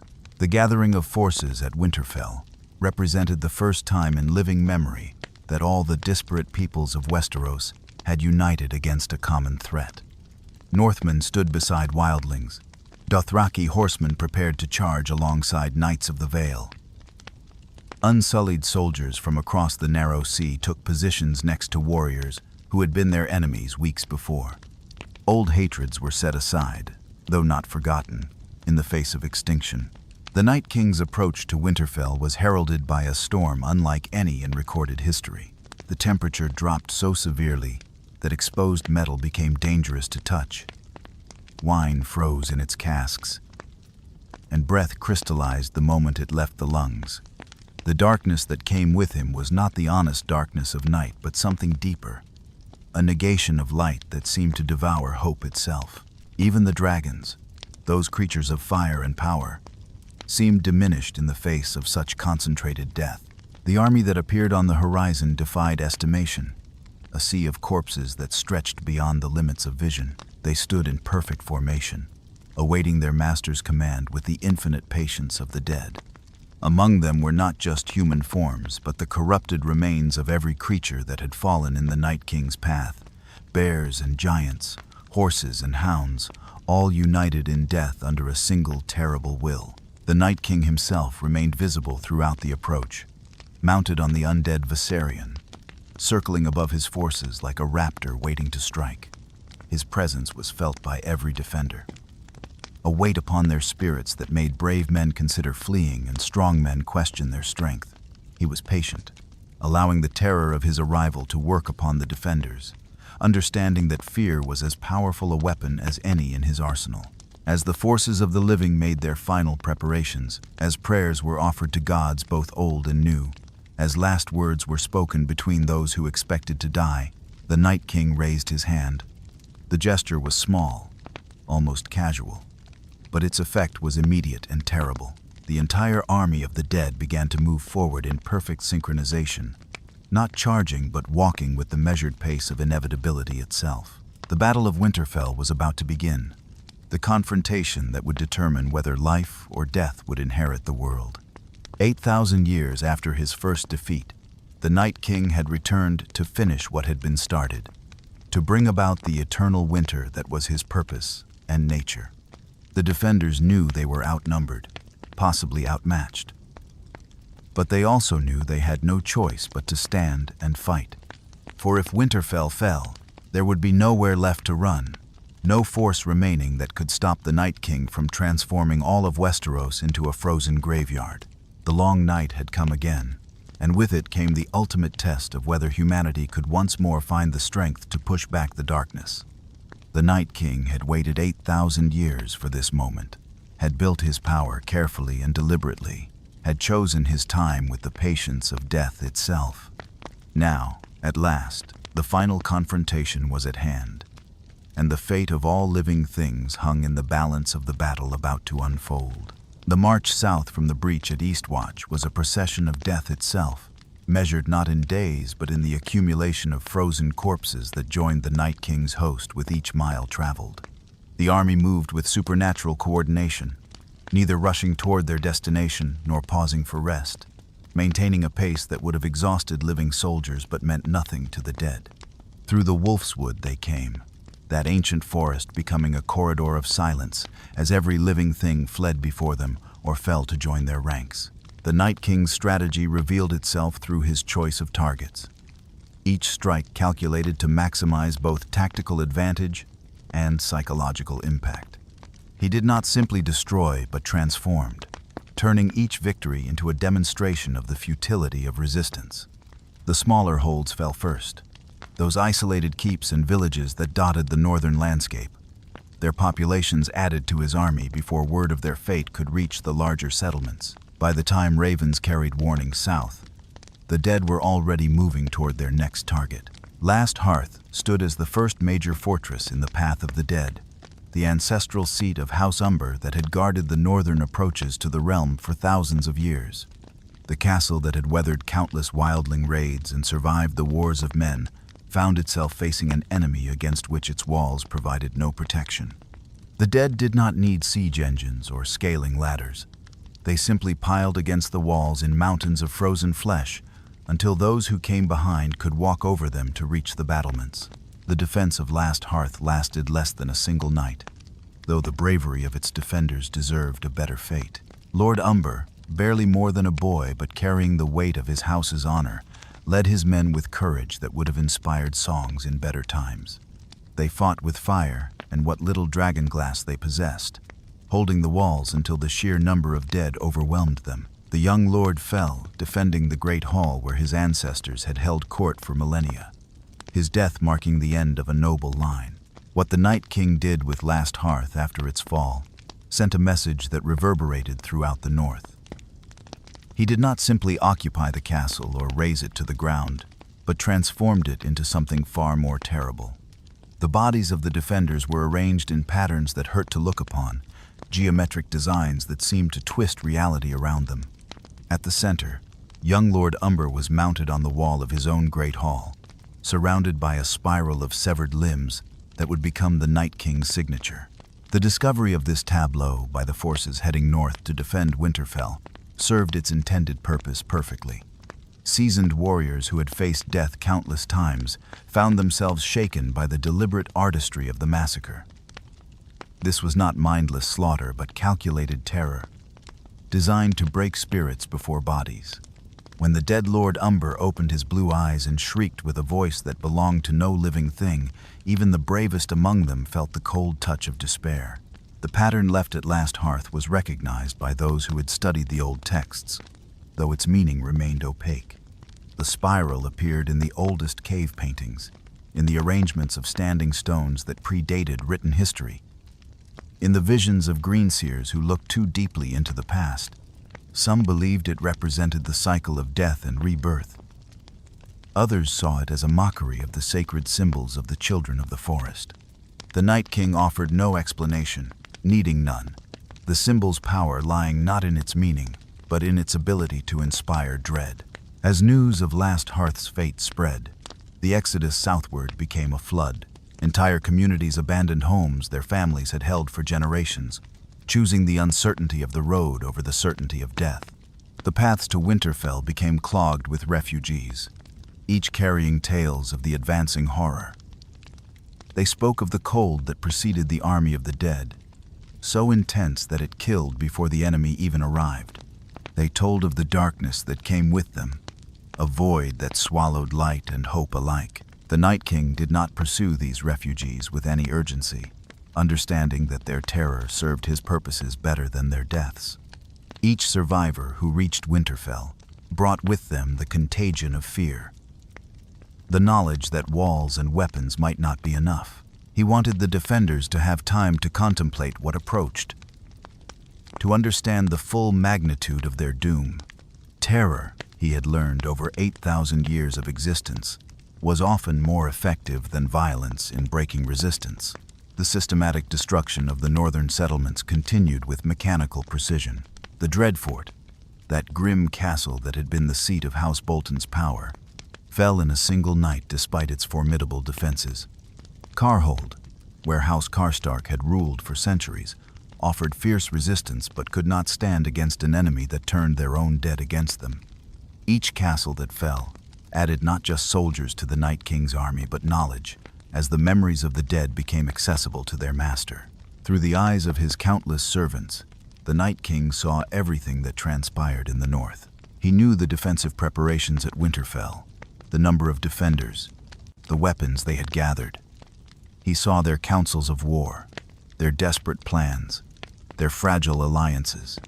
This omniscience was perhaps his greatest advantage, the ability to know his enemy's every move while remaining utterly unpredictable himself. He was not just leading an army, but had become a force of nature, with countless eyes and endless patience. The weather itself had become his weapon, winter deepening with each passing day under his influence. Snow fell constantly now, not the gentle flakes of natural winter but driving sheets that could blind and disorient. The temperature continued to drop until even the hardiest northerners struggled to survive outside for more than minutes. Wells froze solid, food stores became blocks of ice, and maintaining fires required constant vigilance against the cold that sought to extinguish all warmth. As the Night King's army approached Winterfell, strange phenomena began to manifest in the surrounding countryside. Animals behaved erratically, some fleeing southward in panic, while others stood frozen in place until they died where they stood. The weirwood trees wept constant streams of red sap that looked disturbingly like blood. Ravens gathered in enormous murders but refused to fly, sitting in silent witness to something only they could perceive.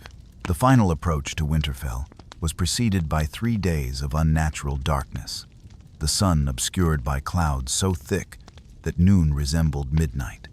Within this darkness came sounds that defied explanation, voices speaking in languages that predated human speech, the laughter of children who had been dead for centuries, screams that seemed to come from the earth itself. Many defenders broke before the battle even began, their minds unable to cope with the psychological assault. When the army of the dead finally became visible on the horizon, their numbers defied comprehension. Conservative estimates placed their strength at over 100,000, though some claimed it was twice that number. They stood in perfect formation, arranged in patterns that resembled the spiral symbol that had become synonymous with the Night King's presence. They did not move or make any sound, simply stood and waited with the infinite patience that only the dead could possess. The Night King himself remained mounted on Viserion throughout the initial approach, circling high above his forces like a raptor surveying prey. The corrupted dragon was a sight that broke hearts among those who had known the creature in life. Its once golden scales now white as bone, its eyes burning with the same cold fire that animated all the Night King's servants. When it opened its mouth to roar, the sound that emerged was nothing like a living dragon's cry, but something far worse, a negation of life itself, given voice. The arrangement of the Night King's forces revealed a tactical understanding that surprised the defenders. This was not a mindless horde, but an organized army with clear structure and purpose. Giants wielding massive clubs formed the vanguard, their undead strength capable of breaking through any defensive line. Behind them came the whites in waves, organized by their capabilities in life. Soldiers separate from civilians, adults separate from children. The psychological impact of seeing dead children in the enemy ranks cannot be overstated. The White Walkers, the Night King's lieutenants, took positions throughout the army like officers commanding their sections. Each one was a figure of terrible beauty and power, their ice armor gleaming in the darkness, their weapons crackling with supernatural cold. They numbered perhaps 100, each one capable of raising and commanding their own contingent of dead. Together, they formed a command structure that could coordinate the massive army with frightening efficiency. As night fell on what many believed would be their last day, the defenders of Winterfell made their final preparations. Dragon glass weapons were distributed to every fighter, though there were not enough for all. The trenches surrounding the castle were filled with oil and pitch, ready to be ignited at the first sign of attack. Sacred words were spoken over the defenses, ancient blessings that might or might not provide protection against the supernatural enemy they faced. The living dragons, Drogon and Rhaegal, took their positions, though their riders could feel their unease at the presence of their corrupted brother. These creatures of fire and life were natural enemies to everything the Night King represented. Yet even they seemed diminished by the overwhelming presence of death that surrounded Winterfell. Their flames, usually so fierce and unquenchable, seemed weaker in the supernatural cold that preceded the enemy. The Night King's tactical approach to the siege revealed an understanding of his opponent's psychology as much as their military capabilities. He began not with a massive assault, but with probing attacks, sending small groups of whites against different sections of the defenses to test responses and identify weaknesses. These sacrificial forces were destroyed easily enough, but each attack forced the defenders to reveal their strategies, their weapon placements, their strongest and weakest points. The true assault began with a darkness so complete that torches became useless. their light swallowed by a void that seemed hungry for illumination. Within this darkness came the first wave, not the giants or soldiers, but the children. The Night King sent the dead children first, understanding that nothing would break the defenders' spirits faster than being forced to cut down what appeared to be innocents. The psychological warfare was as devastating as any physical attack could have been. When the main assault finally came, it was overwhelming in its intensity. The dead struck every point of Winterfell's defenses simultaneously, a tide of frozen flesh that seemed endless. They threw themselves against the walls without regard for their own preservation, piling higher and higher until they could simply crawl over the battlements. The burning trenches that were meant to hold them back were extinguished by the sheer mass of bodies that threw themselves into the flames. The giants broke through the main gate with terrifying ease, their clubs shattering wood and iron alike. Behind them poured thousands of whites, engaging the defenders in combat so chaotic that friend could barely be distinguished from foe. The careful battle plans that had been drawn up dissolved within minutes, replaced by desperate struggling for survival. Dragonglass weapons proved effective but were quickly lost in the melee, leaving many defenders with useless steel. The Night King himself held back from the main battle, observing from his position atop Viserion, occasionally directing his forces with subtle gestures that sent waves of dead in new directions. He seemed to be waiting for something, watching for a specific moment or opportunity. His patience was unnerving, the calm certainty of one who knew the outcome was already decided and was simply allowing events to unfold according to plan. The battle raged through the courtyard and into the castle itself, the dead pouring through windows and doors in an unstoppable tide. The crypts, which had been thought safe for the non-combatants, became death traps when the Night King raised the ancient dead of House Stark from their tombs. The irony of Winterfell's own honored ancestors turning against their descendants was not lost on those who witnessed it. Another example of the Night King's ability to corrupt and pervert everything sacred. As the defense of Winterfell crumbled, as the living were pushed back to their final strongholds, the Night King finally made his move. He descended from his mount and walked through the battlefield with casual indifference, his mere presence killing those who got too close. He moved with clear purpose toward the Godswood, where Bran Stark waited in his wheelchair beneath the ancient weirwood tree. This had always been his target. Everything else had been merely clearing the path. The significance of Bran Stark, the three-eyed raven, to the Night King's purposes was something few understood. Bran represented the memory of the world, the accumulated history of humanity preserved in a living mind. To kill him would be to sever humanity's connection to its past, to erase the knowledge that might prevent the Night King's victory from being permanent. It was not enough to kill humanity's present. The Night King sought to obliterate its past and future as well. The defenders who tried to stop the Night King's advance toward the Godswood died without slowing him. Dragonfire washed over him without effect. Valyrian's steel weapons were knocked aside with casual contempt. He walked through the chaos of battle as if it were nothing more than weather, neither hurrying nor slowing, confident in his purpose. Behind him, his White Walker lieutenants cleared his path, ensuring none could attack from behind. The Godswood itself seemed to recognize the Night King's presence, the ancient trees groaning as if in pain, their branches moving despite the absence of wind. The sacred pool that had never frozen now turned to solid ice at his approach. The face carved into the heart tree seemed to weep, not red sap, but actual tears, as if the old gods themselves mourned what was about to occur. This place of peace and contemplation was about to become the site of the world's ending. Theon Greyjoy and his small band of Ironborn made their final stand before the heart tree, knowing they could not win but refusing to yield. They fought with the desperate courage of those who sought redemption in death. And they found it, though it was not enough. One by one they fell, until only Theon remained, standing between the Night King and his target, with nothing but a broken spear and unbreakable will. The Night King regarded Theon with something that might have been respect, or perhaps merely acknowledgement of an obstacle to be removed. The young man who had betrayed the Starks and sought to redeem himself, charged with a courage that deserved a better fate. The Night King caught the spear thrust with casual ease, snapping the weapon and driving the broken shaft through Theon's chest in a single motion. He fell at the foot of the heart tree, his redemption complete but ultimately futile. As the Night King approached Bran Stark, the battle around them seemed to pause, as if the world itself held its breath.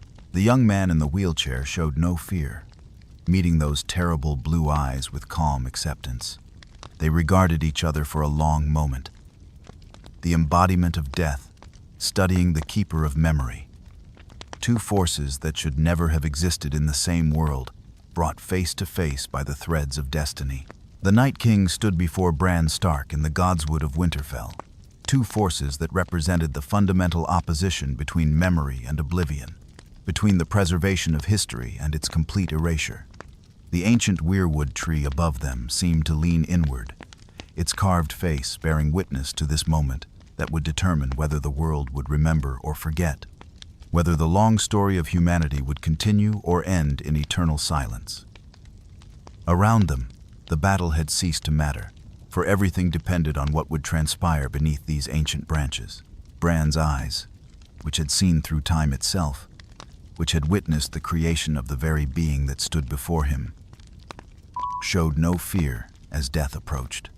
He had known this moment would come, had seen it in countless visions, had prepared for it through journeys that had taken him beyond the physical world into realms of pure consciousness. The three-eyed raven was more than human now, a repository of all that had been and might yet be. And he understood his role in the pattern that was about to complete itself. The Night King reached out slowly, savoring this moment he had awaited for so long, his hand extending toward Bran with the inexorable patience of entropy itself. His fingers, white as fresh bone and cold as the void between stars, moved through the air that seemed to crystallize around them. This was not merely the death of one person, but the severing of humanity's connection to its own story, the final victory of forgetting over remembering, of darkness over the light of knowledge. But in that moment of seeming triumph, something shifted in the air of the Godswood, a disturbance so subtle that only beings of supernatural sensitivity could detect it. The Night King paused, his hand inches from Bran's face, his head tilting slightly as if listening to something only he could hear. His expression, insofar as his transformed features could show expression, registered something that had not appeared there in 8,000 years of existence, the faintest suggestion of uncertainty. The weirwood leaves above them rustled despite the stillness of the air, and through that rustling came a sound that should not have been possible in this place of death and ending. It was the sound of life itself refusing to yield, of hope manifesting in physical form, of a heartbeat that belonged to someone who had learned to move between the spaces where even death could not see.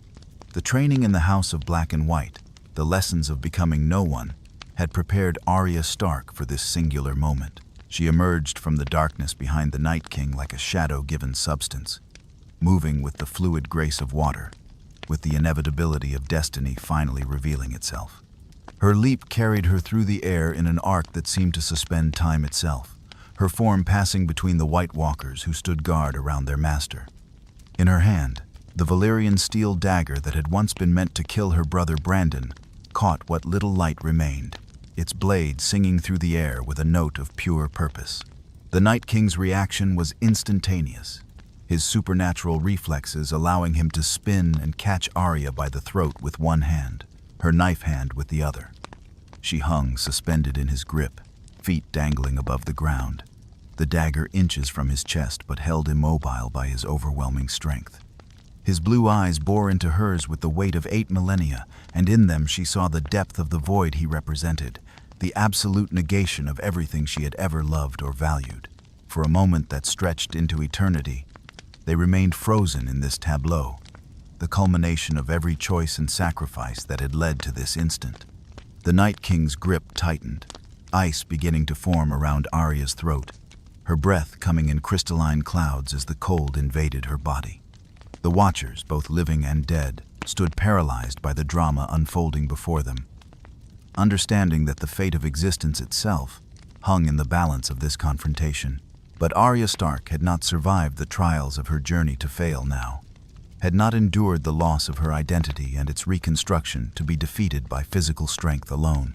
As the Night King focused on the dagger in her trapped hand, she let it fall, the blade dropping through the air in a motion that had been practiced 10,000 times in the darkness of the House of Black and White. Her free hand caught it before it could fall past her reach, and in one fluid motion that spoke of muscle memory transcending conscious thought, she drove it upward into the gap in the Night King's armor. The blade found its mark with the precision of destiny fulfilled, piercing the exact spot where, 8,000 years ago, the children of the forest had driven dragonglass into a human heart to create this being. The Valyrian steel, forged in the ancient fires of a lost civilization, carried within it the antithesis of everything the Night King represented. It was not just metal but crystallized life force, the opposite of the entropy he embodied. And when it touched the core of his being, the reaction was immediate and absolute. The Night King's eyes widened in what might have been surprise or perhaps recognition, as if in this moment of ending he remembered something of what he had been before the transformation. His grip on Arya loosened, and she dropped to the ground as cracks began to spread across his form like fractures in ice. These were not random breaks but followed the same spiral pattern he had used to mark his victories, as if his own symbolism was turning against him, unmaking him in the same geometry he had used to remake the world. The sound of his destruction was not an explosion but an implosion, a crushing inward collapse that seemed to pull the very concept of cold into itself. His form shattered into countless fragments of ice that dissolved before they could strike the ground, each piece sublimating directly from solid to nothing, leaving not even moisture behind. The crown of ice that had never been formally placed but had always existed fell through empty air, shattering against the frozen ground into pieces so small they could never be reassembled. The effect of his destruction rippled outward with the speed of thought, a wave of undoing that spread through every connection he had maintained to his servants. The White Walkers, his lieutenants who had served him for centuries or millennia, began to shatter one by one, their forms breaking apart like sculptures of spun glass struck by hammers. They had no time to react, no moment to comprehend their ending, simply ceasing to exist as the force that had created and sustained them vanished from the world. Throughout Winterfell and across the battlefield beyond, the army of the dead began to collapse. The Whites, which moments before had been overwhelming the defenders, suddenly stopped mid-motion as if someone had cut their strings. They did not fall gradually, but all at once, 100,000 corpses dropping to the ground in perfect synchronization. The blue fire in their eyes extinguished instantly, leaving them as nothing more than the dead flesh they had always truly been. Finally granted the peace that had been denied them, the silence that followed was absolute. A quiet, so profound that it seemed to have physical weight. After hours of battle, of screaming and clashing weapons and the moans of the dead, the sudden absence of sound was disorienting. The living stood frozen, unable to immediately comprehend that the threat which had seemed insurmountable moments before had simply ceased to exist. Some continued to hold defensive positions, weapons raised against enemies that would never rise again. Viserion, the dragon that the Night King had corrupted and ridden, fell from the sky like a stone, his undead form no longer sustained by his master's will. The great body crashed into the battlefield with enough force to shake the ground, and from the impact rose not the corrupted creature he had become, but a cloud of ordinary ice and snow. The corruption that had transformed him was undone so completely that nothing remained but frozen water, as if his time as an agent of death had been erased from reality. Arya Stark stood in the Godswood, the dagger still clutched in her hand, staring at the spot where the Night King had stood. There was nothing there now, not even a wet spot on the ground, as if he had never existed at all. The only evidence of what had occurred was the silence, the stillness, and the countless corpses that littered the ground around them. She had trained to become no one, and in becoming no one, she had become the most important someone in the history of the world. Bran Stark remained in his chair, his expression unchanged, as if he had known this outcome all along. Perhaps he had, through his visions of possible futures, though knowing and experiencing were different things entirely. He looked at his sister with eyes that held the weight of all human history, understanding better than anyone what had just been prevented. The Night King had sought to erase the world's memory, but instead had become a memory himself, a cautionary tale about the dangers of absolute power. The implications of the Night King's destruction began to ripple outward in ways both obvious and subtle. The supernatural winter that had gripped the land began to break immediately, the temperature rising degree by degree as natural law reasserted itself. The clouds that had brought perpetual darkness started to dissipate, allowing the first glimpses of stars that had been hidden for so long. The very air seemed lighter, as if a weight that had pressed down on the world had been suddenly lifted. But the end of the Night King was more than just the destruction of a physical threat. His existence had been a wound in reality itself, a violation of the natural order that separated life from death. With his unmaking, that wound began to heal, the boundary between the living and the dead returning to its proper state. The ghosts and spirits that had become common during his rise faded back into memory, the thin places where the dead could cross over, sealing themselves once more. The magic that had created him, that ancient and terrible working of the children of the forest, was finally undone completely. The mistake made in desperation 8,000 years ago had been corrected, though at a cost that could never be fully calculated. How many had died in those 8 millennia because of that single moment of desperation? How many lives had been cut short? How many stories ended before their time? These questions had no answers, only the recognition that the debt had finally been paid. In the ruins of Winterfell, as the survivors began to understand that they had actually survived, that the impossible had been achieved, there was no celebration. They were too exhausted, too traumatized, too aware of how close they had come to extinction. They moved among the dead, both their own and the enemy's, trying to comprehend the scale of what had occurred. The victory, absolute though it was, felt hollow when measured against the cost. The dragons, Drogon and Rhaegal, landed in the Godswood, their great heads turning to regard the spot where their corrupted brother had fallen.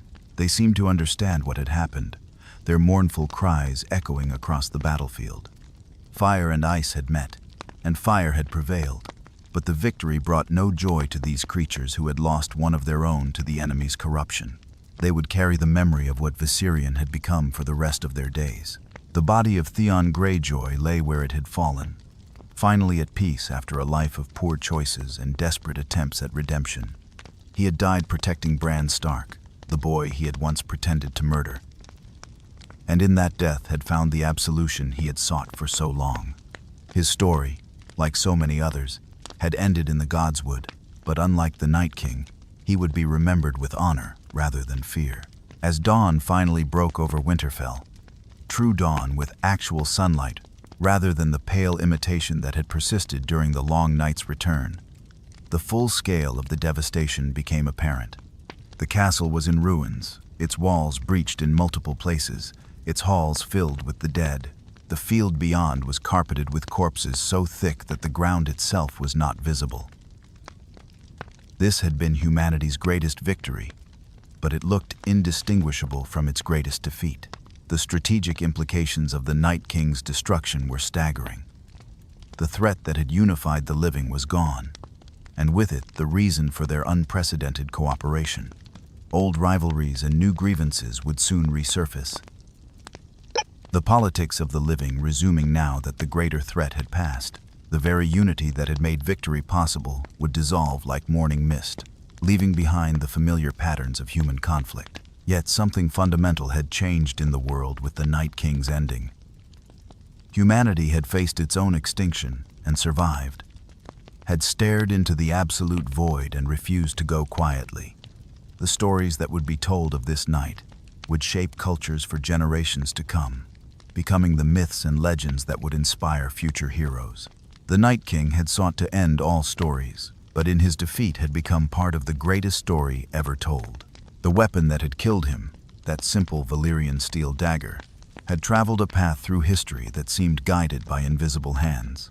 From its forging in Old Valyria to its journey through various owners, through the attempt on Bran's life to its final purpose in Arya's hand, It had been moving toward this moment across years and miles. Every person who had touched it had played a part in bringing it to where it needed to be, when it needed to be there. The prophecies that had foretold this moment had been both right and wrong, as prophecies often are.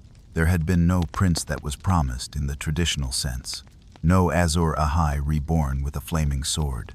Instead, there had been a girl who had learned to become no one, who had trained in the arts of death in order to defeat death itself.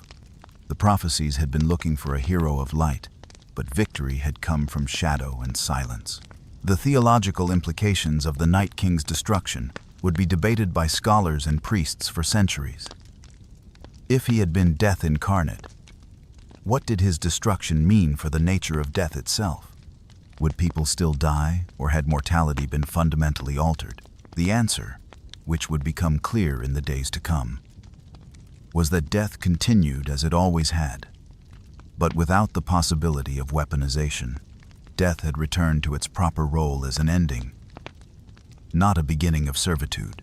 As the survivors gathered in the ruins of Winterfell's Great Hall, their faces illuminated by the first natural sunlight they had seen in what felt like forever, the reality of their victory began to sink in. They had done the impossible, defeated the undefeatable, survived the unsurvivable.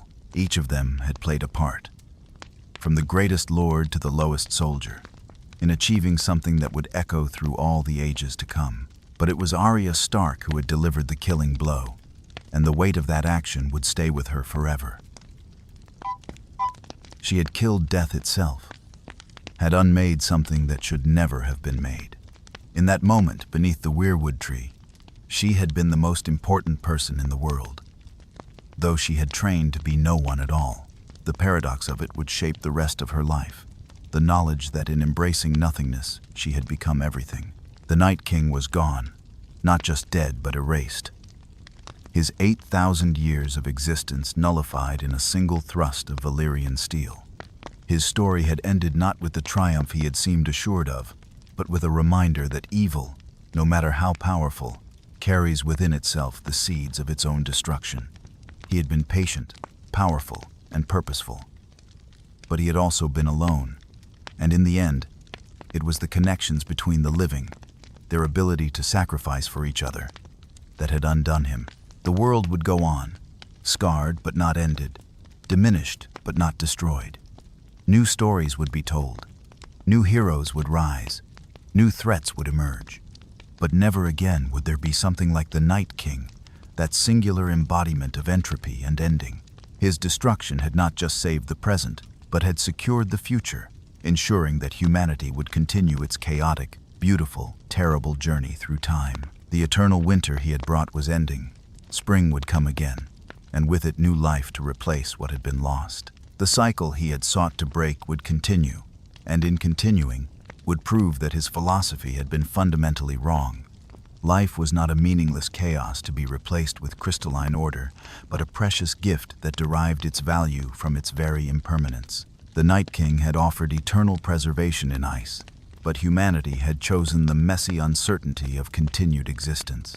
As the sun climbed higher in the sky, melting the ice that had accumulated on every surface, washing away the physical evidence of the supernatural winter, it became clear that while the Night King's story had ended, the story of those who had defeated him was just beginning. They would have to rebuild not just castles and kingdoms, but the very fabric of society that had been torn by his passage. It would be the work of generations, but it was work that could be done because Arya Stark had found the courage to leap through darkness toward death itself. The Night King had fallen, and with him had fallen the last echo of the Children of the Forest's great mistake. The world was free to make new mistakes now, to find new ways to nearly destroy itself, but also to find new ways to survive and thrive. His ending was not just a conclusion, but a beginning, not just a death, but a birth. Not just a victory, but a promise that no matter how dark the night became, dawn would always come again. The mythological significance of the Night King transcended his physical existence, becoming a symbol that would resonate through the ages long after his destruction in the Godswood of Winterfell. In the immediate aftermath of his fall, as the survivors struggled to comprehend what they had witnessed, Scholars and priests began the work of interpreting what his existence had meant for the cosmology of their world. He had been more than a mere enemy or conqueror. He had represented something fundamental about the nature of existence itself. The principle of entropy, given form and consciousness. In the theology of the Lord of Light, the Night King became understood as the great other made manifest, the physical incarnation of the darkness that R'hllor eternally opposed. The Red Priests spoke of his destruction as validation of their faith, proof that the Lord of Light's power could triumph over the deepest darkness.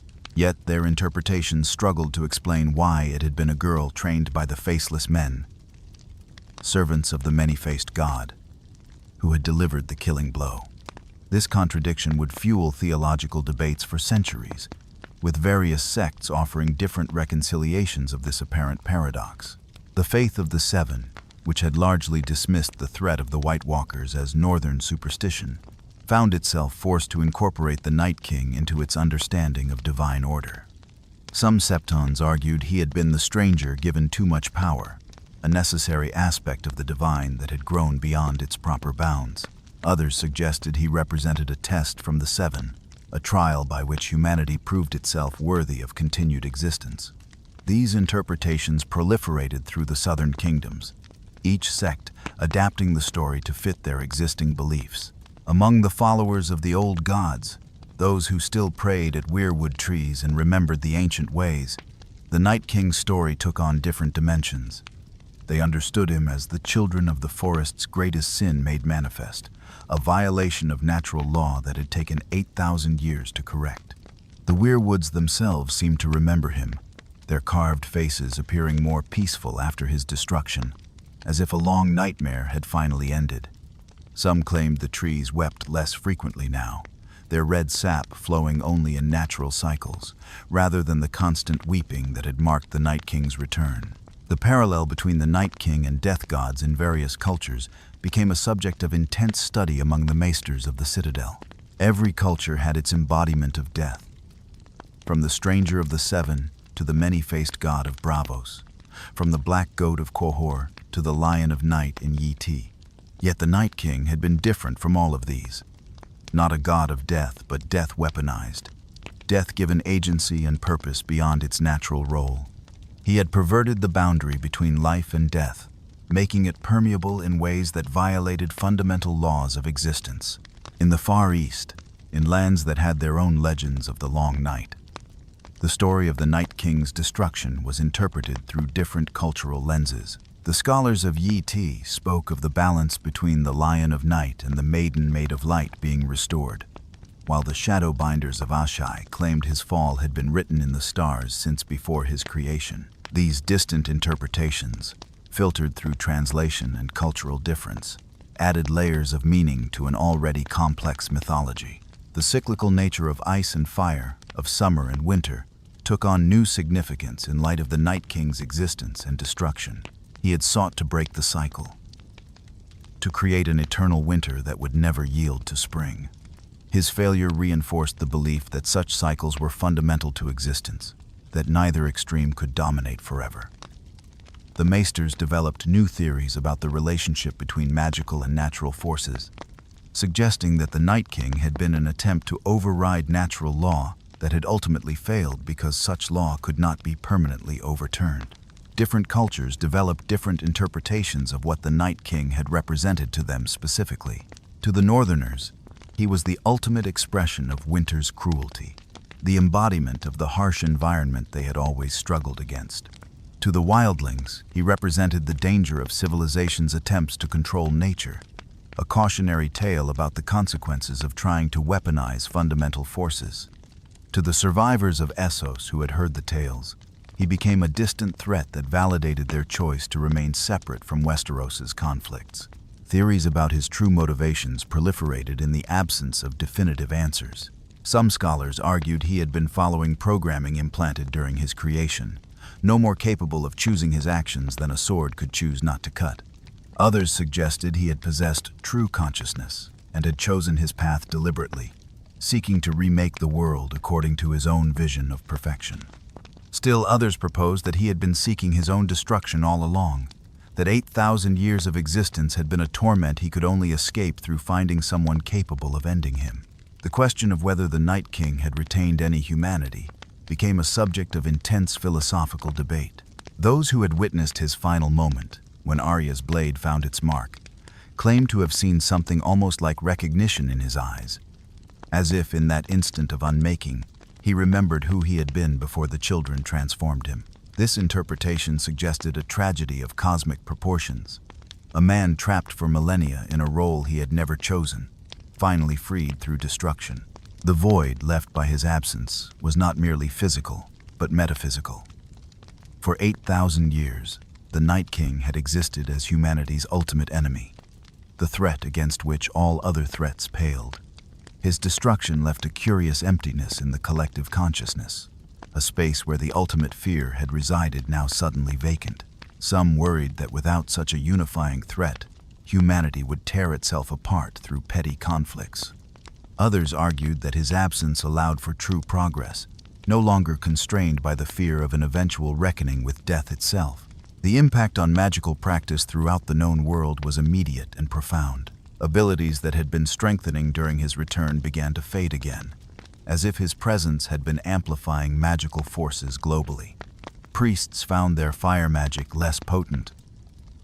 Woods witches reported their herbs less effective. And even the glass candles that had begun burning again started to flicker and fail. It seemed the Night King's existence had been part of a magical ecosystem that was now rebalancing itself in his absence.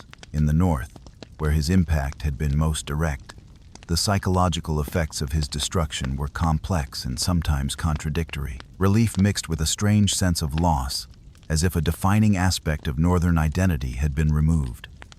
For generations, the North had defined itself as the shield against the darkness, the first line of defense against the return of the others. Now that purpose was gone, leaving questions about what it meant to be Northern in a world without White Walkers. The Night's Watch faced an existential crisis in the wake of the Night King's fall. Their ancient vows spoke of being the shield that guards the realms of men, the watchers on the walls. But what were they watching for now? Some argued the organization should be disbanded, its purpose fulfilled. Others insisted that new threats might emerge, that the Watch should continue as insurance against future dangers. The debate would rage for years, with the organization ultimately surviving but transforming into something quite different from what it had been. Children born after the Night King's destruction grew up in a world fundamentally different from their parents. They heard the stories of the Long Night and the Battle of Winterfell, but these tales seemed like myths to them, too fantastic to be real. Some parents struggled to convey the genuine terror they had experienced, while others chose to let the memories fade, preferring their children grow up without the shadow of that fear. This generational divide would shape society for decades to come. The ecological recovery from the Night King's influence was gradual, but remarkable. Forests that had been dying began to show new growth. Rivers that had frozen solid began to flow again. And species that had been driven near extinction by the supernatural winter began to recover.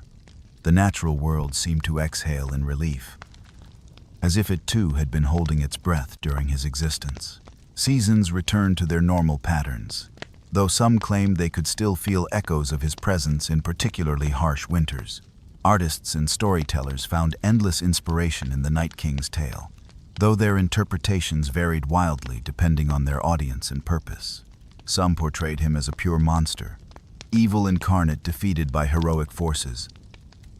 Others painted him as a tragic figure, a victim of the children's desperation who had been transformed against his will. Still others used him as metaphor, representing everything from the inevitability of death to the dangers of unchecked power to the importance of unity in the face of existential threats. The economic implications of his destruction were substantial and far-reaching. The resources that had been dedicated to defense against the dead could now be redirected to reconstruction and growth. Trade routes that had been abandoned due to the supernatural winter reopened, bringing prosperity to regions that had been isolated. Yet the massive loss of life during his campaign south had created labor shortages that would take generations to fully address. Some regions never fully recovered their pre-war populations. In matters of governance, The Night King's existence and destruction became a powerful political tool. Leaders who had supported the defense against him claimed credit for the victory, while those who had been skeptical found their reputations damaged. The story was used to justify everything from increased military spending to reduced military spending, from centralized authority to distributed democracy. Like all great historical events, it became a mirror in which each faction saw their own beliefs reflected. The question of whether another Night King could be created haunted many minds.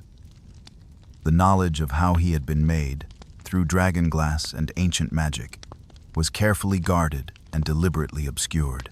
Some argued all dragonglass should be destroyed to prevent any possibility of repetition. Others insisted the knowledge should be preserved as a warning. Secret societies formed around both positions, each convinced they were protecting the world from future catastrophe. The role of prophecy in his destruction became a subject of endless analysis. Had the prophecies of Azor Ahai and the prince that was promised actually referred to Arya Stark, or had they been completely wrong? Some argued the prophecies had been self-fulfilling, that belief in them had shaped events to match their predictions. Others suggested multiple prophecies had been conflated over time, that various predictions had been partially correct but none completely accurate. The debate raised fundamental questions about the nature of prophecy and predetermination. As decades passed and the Night King's destruction moved from memory into history, his story underwent constant revision and reinterpretation. Each generation found new meanings in his tale, new lessons to extract from his existence and ending. He became a cautionary tale about the dangers of creating weapons one cannot control, a reminder of the importance of unity in the face of existential threats, and a symbol of humanity's ability to overcome even the most impossible odds. The final truth about the Night King, the complete understanding of what he had been and what he had wanted, died with him in the Godswood. Those who had stood closest to him in his final moments could only report what they had seen, not what they had understood. He remained, even in destruction, fundamentally unknowable, a mystery that would never be fully solved. Perhaps that was fitting for a being who had existed at the intersection of life and death, magic and nature, humanity and its negation. The legacy he left behind was not one of conquest or destruction, but of transformation. The world that emerged from his shadow was different from the one that had existed before his return. It was scarred but stronger, diminished but more united, sobered by how close it had come to ending. The Night King had failed in his apparent goal of bringing eternal winter, but he had succeeded in changing the world forever, leaving marks that would never fully fade. In the great libraries and centers of learning, scholars compiled everything known about the Night King into massive volumes that would preserve the knowledge for future generations. Yet even these comprehensive works acknowledged their limitations, the gaps in understanding that could never be filled. How had he experienced his 8,000 years of existence? What had he thought as he watched civilizations rise and fall? What had he felt, if anything, in the moment of his destruction? These questions had no answers, only speculation. The Night King had been the last of his kind, and with his fall, an entire species, if the White Walkers could be called that, had gone extinct. They left no culture to study, no artifacts to examine beyond the weapons that had shattered with them, no writings to decode. They existed now only in memory and story, their entire existence reduced to cautionary tales and theological debates. They had been genocide incarnate, but had themselves been completely genocided in turn. The eternal winter had ended.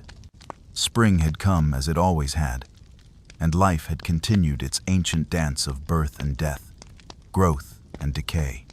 But the world would never forget the time when winter itself had taken form and walked among them, when death had sought to make itself permanent and universal.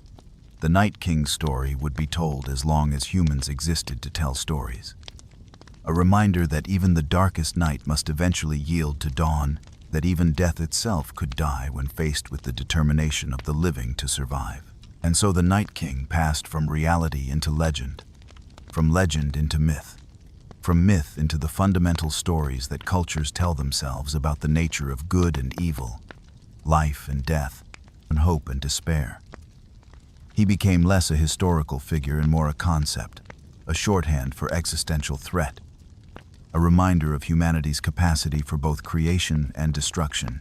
His story would evolve with each telling, but its core would remain. The tale of how death came for all things and was turned away by courage, sacrifice, and love. In the end, the Night King's greatest impact might have been the questions his existence raised, rather than the answers his destruction provided. He forced humanity to confront its mortality, to acknowledge that existence itself could be threatened, to recognize that survival was not guaranteed but had to be fought for and won. These were lessons that transcended his specific threat, wisdom that would serve humanity in whatever challenges awaited in the uncertain future. The mythic resonance of his tale would echo through ages yet unborn, inspiring heroes and warning tyrants, comforting the fearful and cautioning the proud. He had sought to end all stories, but had instead become one of the greatest stories ever told. The Night King was gone, but his legend was immortal, a dark star in the constellation of human mythology that would never fade completely from the sky. In the frozen wastes beyond the wall, where the Night King had once held dominion, the land slowly healed from his presence. The unnatural formations of ice gradually melted. The cursed places lost their malevolence. And life, tentative at first but growing bolder with each passing season, began to return. Yet travelers in those regions sometimes reported strange phenomena, shadows that moved without sources, cold spots that defied the season, whispers in languages that predated human speech. Whether these were echoes of the Night King's presence, or simply the imagination of those who knew the history, none could say with certainty. The world had been saved from eternal winter, but it had been forever changed by how close it had come to ending. The Night King was gone, destroyed so completely that not even dust remained, but his shadow would stretch across history forever. He had been death's avatar, winter's champion, the mistake that had taken 8,000 years to correct. His story was over, but the stories about him would continue as long as darkness fell and people gathered around fires to hold it at bay, speaking in hushed tones about the time when darkness nearly won, and the girl who ensured it didn't. Beyond the wall, where once an army of the dead had gathered in silence more terrible than any battle cry, spring flowers began to bloom through the melting snow. Life, resilient and stubborn, reclaimed spaces that had been frozen for so long that none remembered them green. The great wheel of seasons turned on, indifferent to the drama that had nearly stopped it forever. And in that turning, in that continuation, lay humanity's true victory over the Night King. Not just that they had destroyed him, but that they had ensured the story of the world would continue to be written, page by page, season by season, generation by generation, until the last star burned out in the sky.